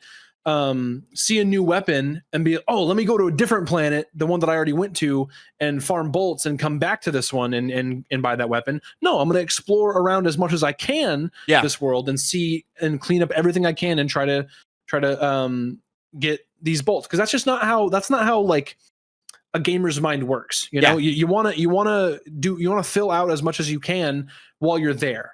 Unless you're a fucking maniac, you know, like if you're the kind of, hey, more power to you. If that's you, if you get to a planet and you're like, let me go backtrack to this other place that I already explored ad nauseum to do more of this and come back, it just seems so out of order to me. Yeah, the way that mindset, the way that the pricing scaling works, like the pace just kind of fits exploring every path on the planet you're currently on, and if you don't have the money to get that weapon when you first get to the planet, by the time you're done with it, you will have enough money for it. Like, and it just there is a disconnect from gameplay and narrative here that just kind of cripples the enjoyment of the duo. But thankfully, the narrative is the least important part of this game, and so. I don't know if it's. I wouldn't even say least important. But I'll say like gameplay is king here. And you know, it's not like a modern game where, you know, playing Silent Hill 2 Remake right now, comparing it to the old Silent Hill 2, they didn't have conversations that would go on while you're traversing the world. This is the exact same thing, Yeah. which I think is why it's a lot easier nowadays to establish good relationships between characters. And so that's kind of an element that's missing from here. Through gameplay, yeah. Yes. That's not to excuse the shortcomings, because Silent Hill 2, which was made before this, around the same time, around the same time at least, Probably, 2003, 4, did a far better job with its narrative than this one did, and its character relations. So it's still an issue of the writers, but at the same time, it is difficult to establish a rapport between two characters only through cutscenes. Yeah. In a game that isn't going to have a lot of them. This is a game that is giving enough narrative, enough character arc, enough story to satisfy those who are looking for that. Yeah. But if you were coming to this game just to play the video game, which is, if you pull examples of the ones we've already played on this show, that was probably why you're there in the first place, right? Is to play the video game. Mm-hmm. So like it's easy. Like the cutscenes are in and out quick enough. They don't take up a lot of time, and they are all skippable. So that like you don't need the narrative to play the game and enjoy the game to its fullest. So like it's a bit of like get as much out of it as you want, but there's not like enough to satiate those who are really on there. And if you look to something that does prioritize narrative over gameplay, a Metal Gear Solid bombards the player with cutscenes and you brought up eventually video games learned that characters can have conversations inside gameplay. Metal Gear, instead of doing that, stops you every 10 feet to bring up a codec call. You know what I'm saying? Mm-hmm. But that helps the pacing of the narrative of Metal Gear Solid, whereas here, you just kind of sit there and go, I just don't care about this story because I don't care about the character I'm playing as. You like Clank. Clank is never not somebody you don't like, right? Oh, yeah. Even though was the Quark reveal obvious? I mean, like, definitely once you got to the planet, it was pretty obvious. But, like, when you meet him in the Hollywood trade, like, you don't expect him to be a bad guy going into it, right? Like, I knew because... I definitely didn't. Yeah. Yeah, I mean, as a kid, it wasn't obvious to me until he was like, step on this circle. That's clearly not a trap. Like, that's when I was like, oh, I'm about to get betrayed here. But you also want to be aligned with Ratchet. And Ratchet is going... something's not right here. Mm-hmm. It's a tricky balance, and I just don't think they nailed it from a narrative perspective. But a gameplay one, I think they, from a gameplay perspective, I do think they hit more than they miss in terms of exploration. I don't think the platforming's good in this game. It's a little basic. Like there's not a lot of challenges, but what's there is serviceable. But yeah, exploration, platforming. I like the little mini games spread throughout the game, whether it's the like lock picking mini game or switching to a Clank perspective and controlling your little army of drones. I think all of that's fun. Connor, were you surprised to get Giant Clank in this game? When that happened? Are you fucking kidding me with this guy? What the fuck? Oh yeah, that moment. Yeah. Not really. I hate this guy. I'm guy. Sorry. That's such a moment. Where let's put it on its head. Let's make Ratchet the little guy on the back, you know? Like that's so cool. Yeah. And for it to be in the first game is crazy.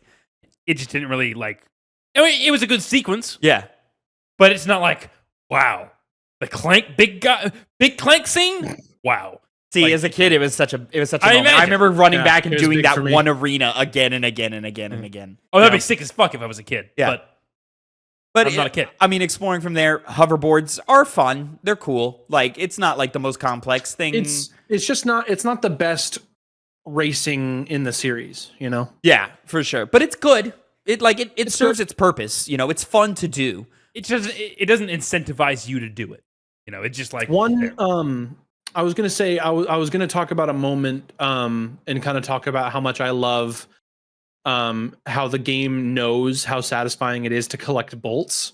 Mm-hmm. Like I think of the bit in Metropolis where you're about to go on the train, or maybe you just got off the train, and there's that this giant stack of huge boxes, wall of just boxes, crates, yeah. And you just rip that stuff up, and just a wave of bolts just goes onto you, and it's so great. And then when you eventually get the Bolt-O-Matic on Drek's ship, and then you can like pull bolts to you from further away and so forth. That's an awesome upgrade. The bolt should have happened grabber sooner, but it's an awesome upgrade. No, I don't think it was a good upgrade because it was a weapon, right? It was the whole thing. No, it's just a little gadget. No, you're talking the bolt. extractor thing, yes, which yes. I think that's Yeah, fun. you're But talking no, about the metal detector. the Yes, metal okay, detector. yeah. I like the metal detector. It's like a neat think it's little. fun. It's cute. It never comes back, but it's cute. No, it's No. fun. No. Yeah. I was mixing it up with something else. I thought it was cute too. Yeah. Yeah.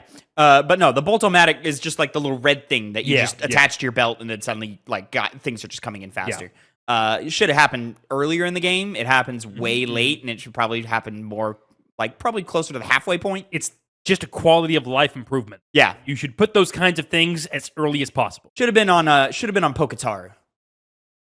I think. Water place? Yeah, This place? the resort The planet. The beach, yeah. Or Hoven, the ice planet would have been a good upgrade there also. Is sorry, I forget. It's been a few weeks since I beat it. Is the box breaker in this game, or is that introduced in the second game? That's a second game. Yeah, that's a second game one. Yeah. Which that's another one that like that's a way to break boxes easier is missing here. Yeah, fair enough. Yeah. What's cool about that upgrade, Connor, is you'll just jump up and slam your wrench down, and every box around you will shatter, and a wave of bolts will come into you. It's fantastic. And then you come when all the bolts come flowing to you. Yes, absolutely. Yes. Uncontrollably. That is to speak to Ratchet himself. I think he plays pretty great. He feels good to jump, double jump, side jump, backflip, all those things. But on top of that, all of his attacks feel good too. Remember when we played Banjo? There's like one or two attack moves that feel good to use, and then other than that, it's like I'm not using Banjo's like default move. But Ratchet's 3-hit combo feels great. Throwing the wrench feels great. Doing the ground pound feels great. All of it feels great to use, which is a good testament to this game. It is. Which I think I'm done talking about it. I'm ready for the big league. Let's rank this. Let's rank this shite. I guess I'll go first. So, but before you do that, Connor, let me get to the other thing. reading. Oh, damn it! I didn't fix myself. Hold on, let me fix myself.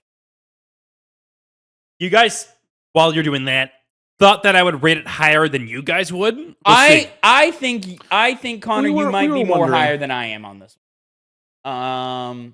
Which is interesting because I'm a huge Ratchet fan. Wait. Ratchet.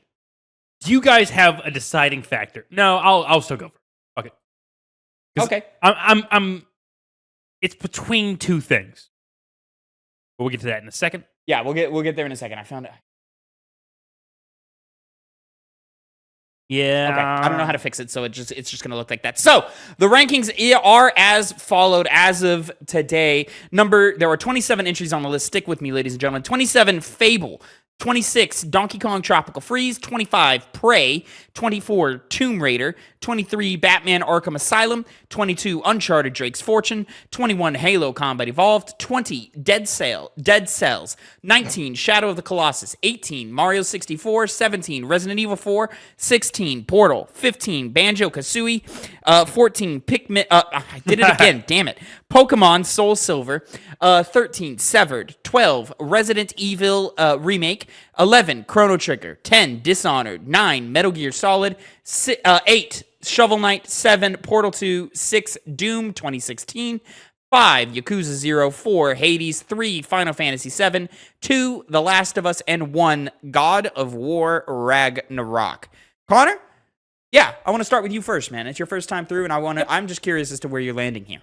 Real quick. Forgive me if I'm wrong, but I'm pretty sure when you shorten a year like that, the apostrophe goes before the 16. It might. I'll look it up later. Well, in the meantime, it's not going to go as high as that, so we'll move away from Doom. The two games it's got to battle against, right? Well, yeah, the one game it's got to battle against for me is Severed. Does it go below it or above it? I think I can definitively say above it. I saw you do your little motion, Phil. Severed is such a nice game due to the uniqueness of its gameplay loop, using your finger to swipe at all of these cool fucking different enemies, and having a nice, like, darker, more depressing undertone, which is unique and style as well. But I feel like there's far more complexity with Ratchet and Clank. The other big one that I was debating between was Pokemon Soul Silver. My consistent issue with that game is from an RPG perspective, especially considering the time it came out in. it doesn't really do anything interesting. In a genre that you can't really excuse it for the technological limitations at the time. It's just a very, very bare bones, simple game in a good way, in a strong way. But if I may interject, sure, it does do something interesting. It lets you visit the entire original game. that is cool. But by the time that comes, I'm not even disagreeing. I think it also will go above Pokemon. I think Ratchet's use of New Game Plus kind of trounces that. No, I don't think specific so. idea. I see a lot more value. I don't think that's the reason, but yeah, because like as Phil just said, don't get me wrong. I like Pokemon more. Okay, yeah, which is one element of it, but it's really the journey up until that point. Ratchet and Clank is within the confines of the type of game it is, does more interesting things than the confines of what Pokemon Soul Silver is.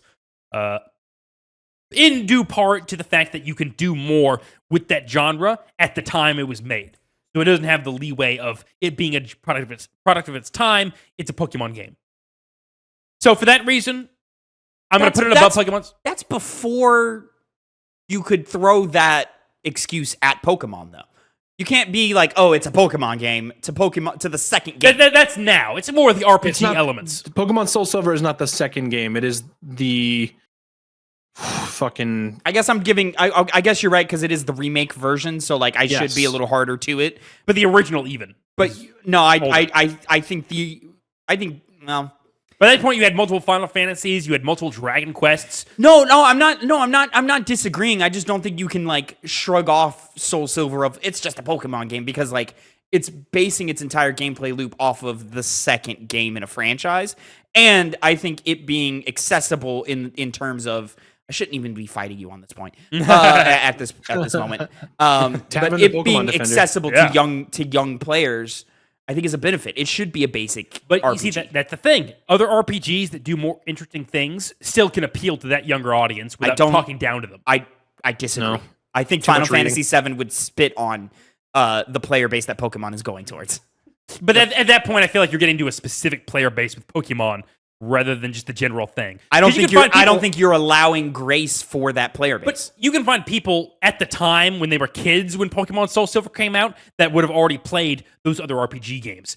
Pokemon reaches a broader audience to the point where that's not the audience they're going for. But they're going for an audience of Pokemon fans and also JRPG fans. More Pokemon fans. They're going for a first time like turn-based RPG perspective, not one who's played Final Fantasy.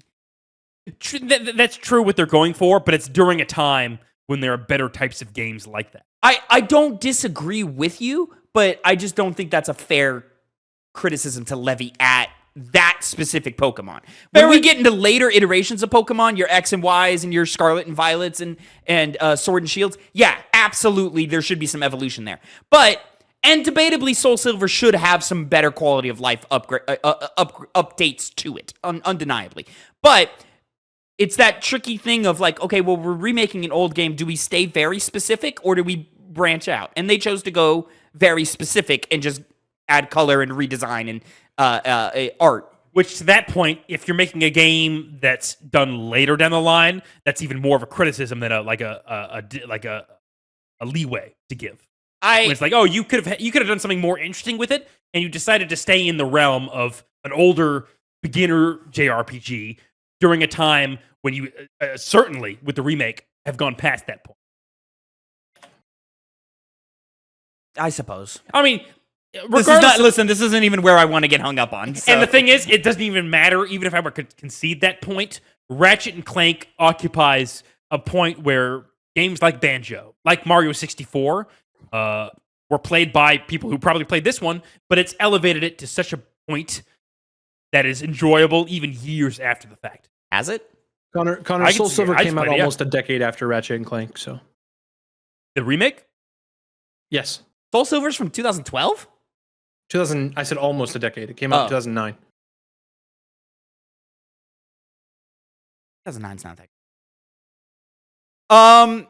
So you're going above Pokemon, below Severed? No, because... Or above Severed? I focus so much on Soul Silver, because really the debate was Severed. Okay. But Ratchet and Clank is such a fun experience. It's so enjoyable to everybody. Whereas a Severed, it's so close in quality. I'm basically comparing apples to oranges at this point. But Ratchet and Clank, the fact that it's as old as it is and holds up as well as it is, I think is enough of a reason to put it above Severed. Because that's a hard thing to do. Phil? I'm kind of curious as to what you have to say. I know, that's why I'm jumping to you first. Why? Listen to your host and go. Shut up. Anyway, I'm actually in agreement with Connor for the most part. My placement for this is the new number 13 above Severed. Damn. Well, I was right in terms of Connor was going to be higher than me, and I'm honestly surprised Phil is there too. I don't think this game is better than Banjo-Kazooie. I think Banjo is a more thought out package, and the only thing that holds it back is just the era that it came out in, and the sort of the clunkiness of the genre at that point. But I don't think Ratchet does enough for its genre to justify putting it over Banjo. I had more fun playing Banjo, and I think the overall quality of the game is more consistent in Banjo-Kazooie than it is in Ratchet and Clank.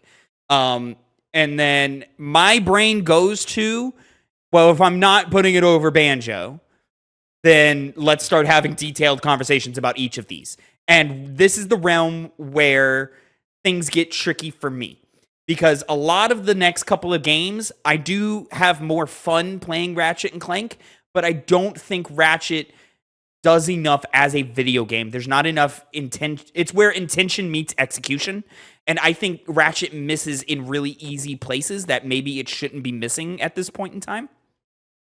And the sort of wavering quality of level design and game design as you get deeper into Ratchet starts pulling it back more and more and more. And so I think Portal, this is where Portal's masterclass in design and gameplay clears Ratchet here. And then now we're in the conversation of how impactful is the game. That's what these next three titles are. Resident Evil 4, Mario 64, and Shadow of the Colossus. How impactful is the game in terms of an art form, in terms of a medium of entertainment, sure, but just as somebody trying to elicit a reaction from a viewer, like just in terms of like artistry in that. And I think Resident Evil 4 and Mario 64 do so much more for their respective genres and set the foundation to create great games that it to me, it carries over that. And then Shadow of the Colossus is a way better art piece and elicits more out of me as a player emotionally. Even though I do have more fun with Ratchet and Clank, that just being a fun video game isn't enough for me. When these other games are trying to do something more than that and execute on it at a more acceptable rate than what Ratchet is executing on with what Ratchet is intending to do. Ratchet is trying to be a fun little kiddie platformer thing, but in that there are missteps it makes with its late game design, with its level design being wavering in the like third of the way through the game mark, and its character journey just not working at all and is not earned by the end of the game. So to me, I'm landing at the new number 20 above Dead Cells, below Shadow of the Colossus. You know, all of those points, I see what you're trying. That's wild. I don't think it's too wild. I don't even fully disagree. I'm just like, that feels so low. As someone who grew up with this franchise, with this game, who still thinks Ratchet 1 is one of the better Ratchet and Clank games. When I start putting a different lens on it, move my nostalgia to the side, move my enjoyment of the moment-to-moment gameplay aside, because undeniably, this game is more fun to me than Resident Evil, Mario, and Shadow of the Colossus are not as fun to play as Ratchet and Clank. But when you start looking at overall quality, what the game's doing, and why it's doing it, it just starts falling for me. Yeah.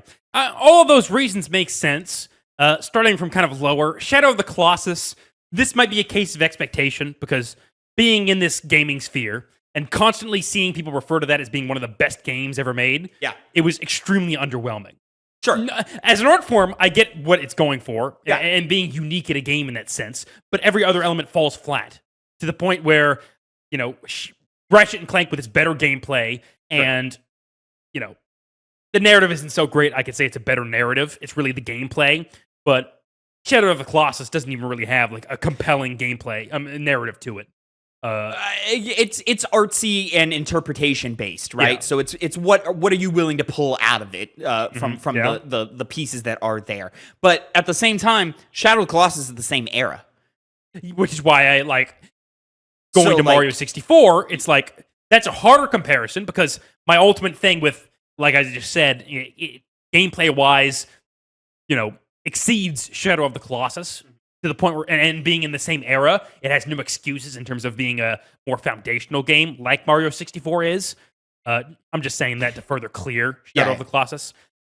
Mario 64, it's really just the gameplay loop. It's just core, solid gameplay. I know we've had our discussions in the past about the importance of a game and Versus how it holds up today and Exactly. how fun it is. Yeah. and you know, I'll concede on that point. Yeah. I just can't get past that. Sure. Resident Evil 4, also kind of like a Shadow of the Colossus situation. It's a little bit disappointing. Not in the same way. I still had a lot more fun with Resident Evil 4 than I did Shadow of the Colossus. Yeah. But even still, once again, time frame, Ratchet and Clank came out years before and was still moment to moment just felt better to play than Resident Evil 4 did. See, and I think this is where I think replay, re-experience. I take this to any medium, right? Books, movies, TVs, whatever. The re-experience to me is more valuable than the first time through. The first time through is always valuable, but the second time through is where you can start kind of critically looking at things. It wasn't my first time through Shadow of the Colossus. It wasn't my first time through Resident Evil 4. I had played around with 64 before playing it for this thing, but I hadn't played it in its entirety until this thing. But also, my point of like Shadow of the Colossus came out in the same era as Ratchet and Clank. Look at what they're trying to do and the medium and the expectations of the medium at that point.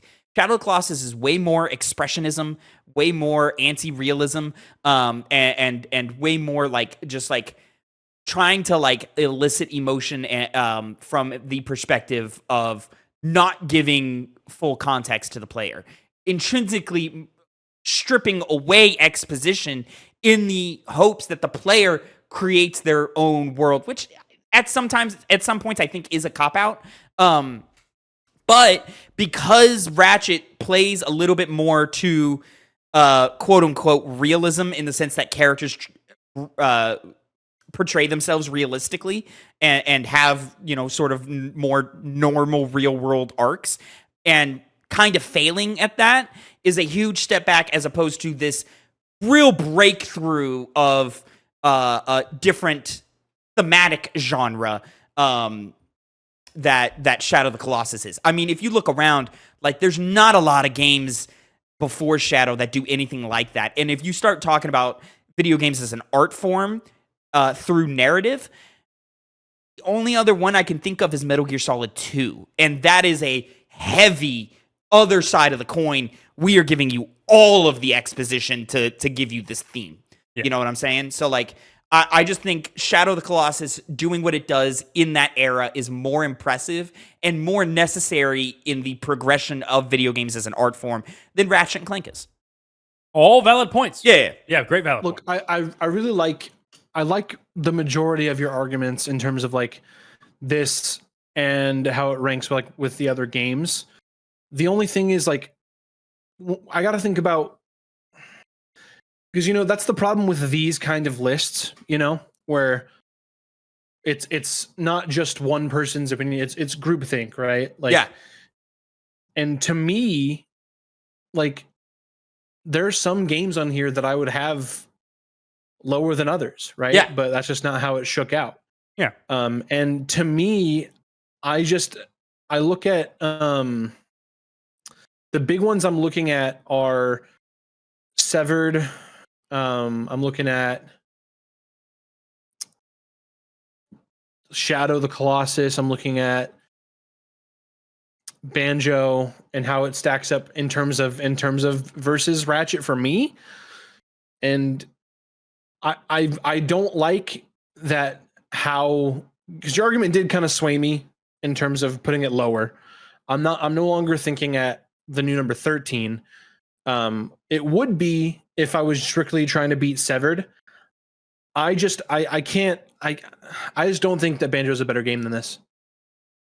So to me, that moves Ratchet to the new number 15. Above Banjo, below Pokemon? Above Banjo, below Pokemon for me. Yeah. I mean, yeah. To me, like, Banjo falls into that same realm as Ratchet, where it's like you're not groundbreaking in the way that Mario 64 is. So that's a conversation of like which one should be ranked higher. But I think Banjo sharpens the sword of the gameplay genre so much to where it elicits me, or it allows me to sort of concede on the impact of things angle and allow Banjo to rise. Ratchet doesn't sharpen that sword enough. That is true. My big issues against it still being above it. Ratchet's like the only thing that they have in common is that it's a 3D platformer. Yes. But like it just changes so much to me that it totally puts it in a different category than Banjo, in my opinion. Which with Banjo-Kazooie, it apes a lot of Mario 64. Ratchet and Clank feels more its own thing, whereas Banjo-Kazooie, I put it above Mario 64, which was the big contention point for me when we were ranking this game.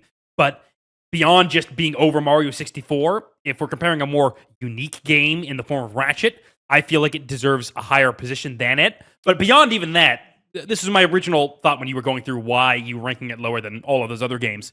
When you got to Banjo, I felt like many times, we talked about it during our review, we said, this level sucked. We didn't like this area. I had 2. But it's still like, you spend a lot more time in those areas than you do in like Ratchet and Clank.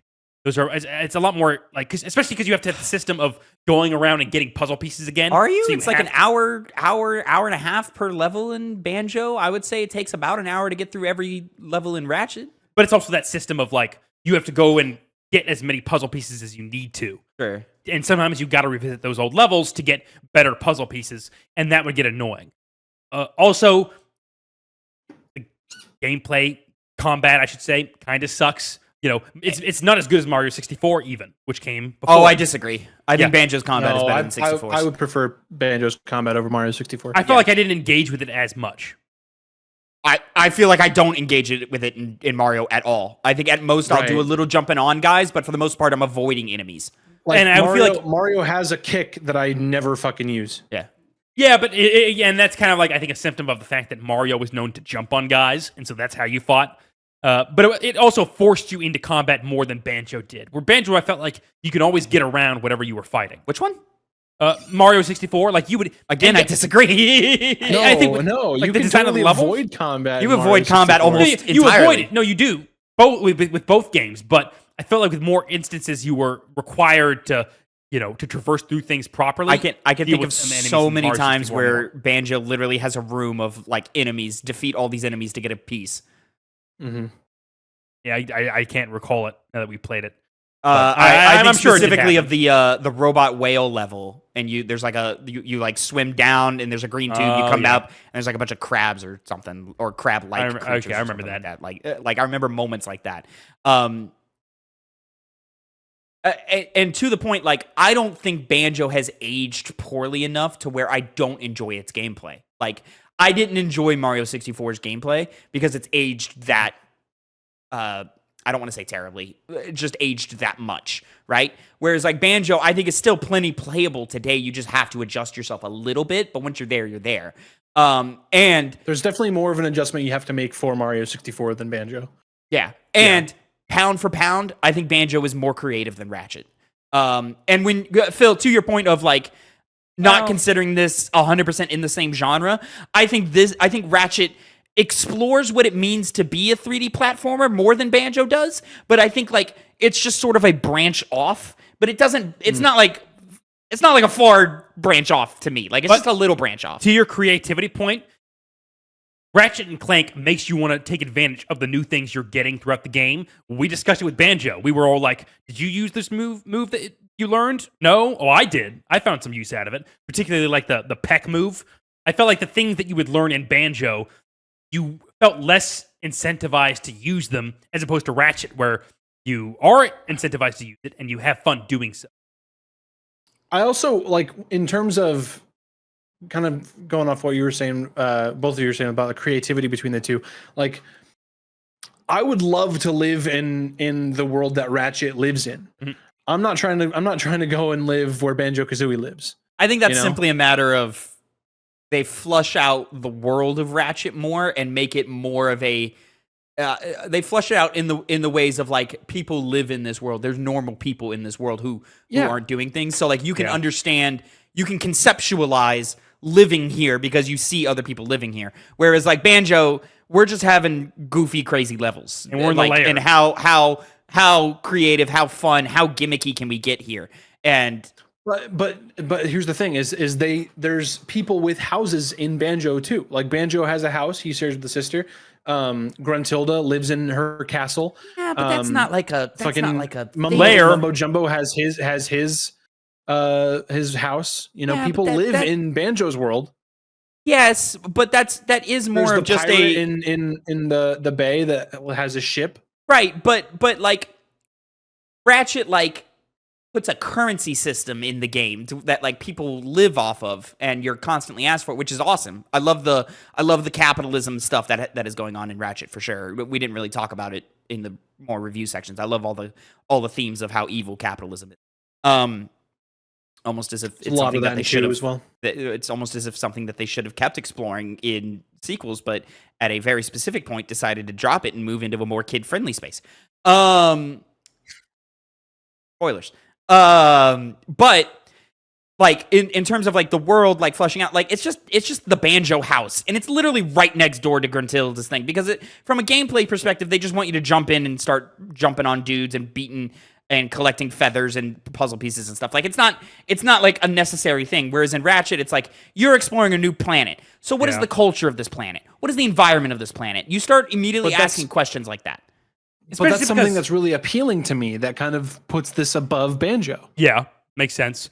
It feels less like even Mario 64, because I agree with your points overall, Tavin, especially because you are in a lair, a person-specific lair, going to different worlds. Yeah, but I let me just throw out there, I get that, but that is where intention meets execution. It is not Banjo's intention to create a world that you want to be in.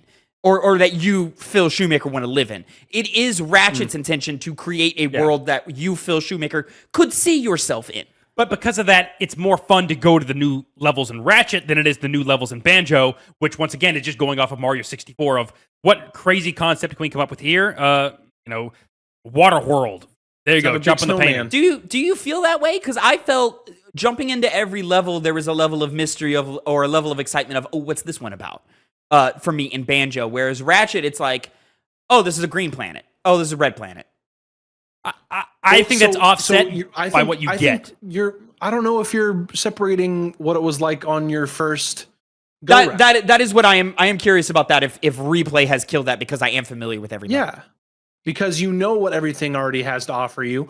I think when you really reach back and go into your, like, Duffy of, oh, what, like, I'm trying to think back what I first thought of, Eudora, which is the one that they're chopping all the trees down, and I'm like, oh, I'm curious as to what this looked like before Drek's resource gathering operation ended up being here and starting to destroy this planet. Agreed, and I'm willing to concede to that, but I'm also curious as to how much of that balance is overridden by childhood wonderment with you and I, Phil. Because we hadn't explored a whole bunch of artistic things at that age, just because we were 5, 6, 7, 8. You know. So I guess my sense is the worlds as, like, a concept are more interesting in Banjo and Kazooie, but in terms of what they have to offer, Ratchet was way better. As I talked about during the review, it was always fun to find the new weapon. Is it more better or just more detailed? Either way, I'd say it's better. Either way, I think those would cause the levels to be more. It's yes on both accounts for me. Sure. there's a part in my it's kind of contradicting what I'm saying because I'm looking to platinum Ratchet and Clank on PS3, which for some reason I never had at this point. But I'm looking to do that right now, as opposed to go back to Banjo and 100% Banjo. But there's in my head, if I ask myself what would be more fun to replay right now, it is Banjo-Kazooie to me. And I had more fun moment to moment.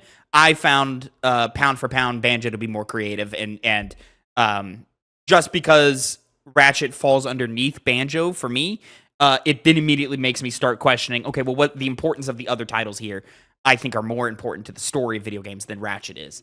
I would make the argument that I think it's just because Banjo is fresher to you. I feel like if that were true, Banjo's age would hurt its perspective more than it does. But Banjo's quality, in our opinion, I think from when you look at our Banjo review, we take the age into account, but it doesn't bother us. Well, I think I can confidently say we're dug in. Yeah. I mean, we could go back and forth on this for probably another 20, 30 minutes, but I don't see because these two games are concerned about how much fun the player is having, I had more fun with Banjo. Mm-hmm. Totally fair. But even though that's not I respect that. Yeah, clearly that's not the only slider I'm working off of, because I had more fun with Ratchet than I did with the other games that I put it under, but I just think those games are better, overall package-wise. All reasonable reasons. So does that mean that the votes put it I believe that number 15? I believe that puts it at the new number 15, above Banjo-Kazooie, underneath Pokemon Soul Silver. I like that. I'm fine with that. Yeah. So if this was my list, I would have Severed would be much lower for me. It was novel at the time, but the votes, I was outvoted and it ended up above Pokemon, which is fine. But it is what it is. I mean, Yakuza's, no, that's not true. Yakuza 0 would be 4 slots lower for me. It'd be right above Metal Gear. Like I brought up, that's the problem with lists like these, Yeah, I mean, it really is. And we said it early. I went back and re-listened to some of the older episodes. I don't know, episode 6 or 7, 8, whatever. And I made the joke of here's this list. We are going to fucking hate it at some point. And I'll be honest, I don't hate it. I think it's smart. Every time we approach the list, I look at it as the list stands, not as what I want it to be. Yeah. Because I think you don't go I think every 4 games I look at something and go, nah, that should be lower or higher. But there are a lot of games that I'm that's appropriate. Sure. I don't know. It just kind of depends. But anyways, new number 15, above Banjo-Kazooie, below Pokemon Soul Silver. Thank you, ladies and gentlemen, so much for sticking around with that conversation with us. And normally, this is where, because Phil selected that game, we alternate, of course. 1 month, we have a giant spinner picker wheel pick the game for us in a huge collection of games that we've collected, titles that we've collected that to throw in. You understand what I'm saying. Or one of us selects it and we take turns and who gets to select. This month is a wheel pick, but also using October. A different wheel. It's also October. So we used a different wheel. I was supposed to prep assets for this and I didn't because I'm lazy. I'm not lazy. I didn't see the point in terms of the other things that I had to do in my life. So, ladies and gentlemen, we're going to do a little spooky game this next month, or, the 2 weeks. Hopefully we'll have it done before Halloween and have that episode recorded for Halloween. Is the idea. Is the goal. We'll see if it happens. Connor's got a busy schedule with reviews this month. I have a busy schedule with a wedding. Yeah, that as well. Yeah. And so we threw in a bunch of horror titles, scary, spooky game titles, into a separate wheel. It was about 8 to 10 titles, something like that, as opposed to the 96 that are usually in there. And what came out of it was Alan Wake. So, for the month of October, we are playing Alan Wake. We hopefully will see you on the 31st as opposed to the first Monday of November. We'll see you on the 31st of October, hopefully. But give us some grace because we're trying to get it done. But make sure you play Alan Wake alongside us. It's pretty cheap right now. I got it on PlayStation. I got Alan Wake Remaster on PlayStation 4 for like $10 right now because it was on sale. I don't know if that sale is still happening, but that's just what was happening when I got it this last week. So there's that. Until next time, have a great time. Make sure you like, subscribe, comment for more, and have a great rest of your day. Gentlemen, let's say goodbye to the people. Goodbye.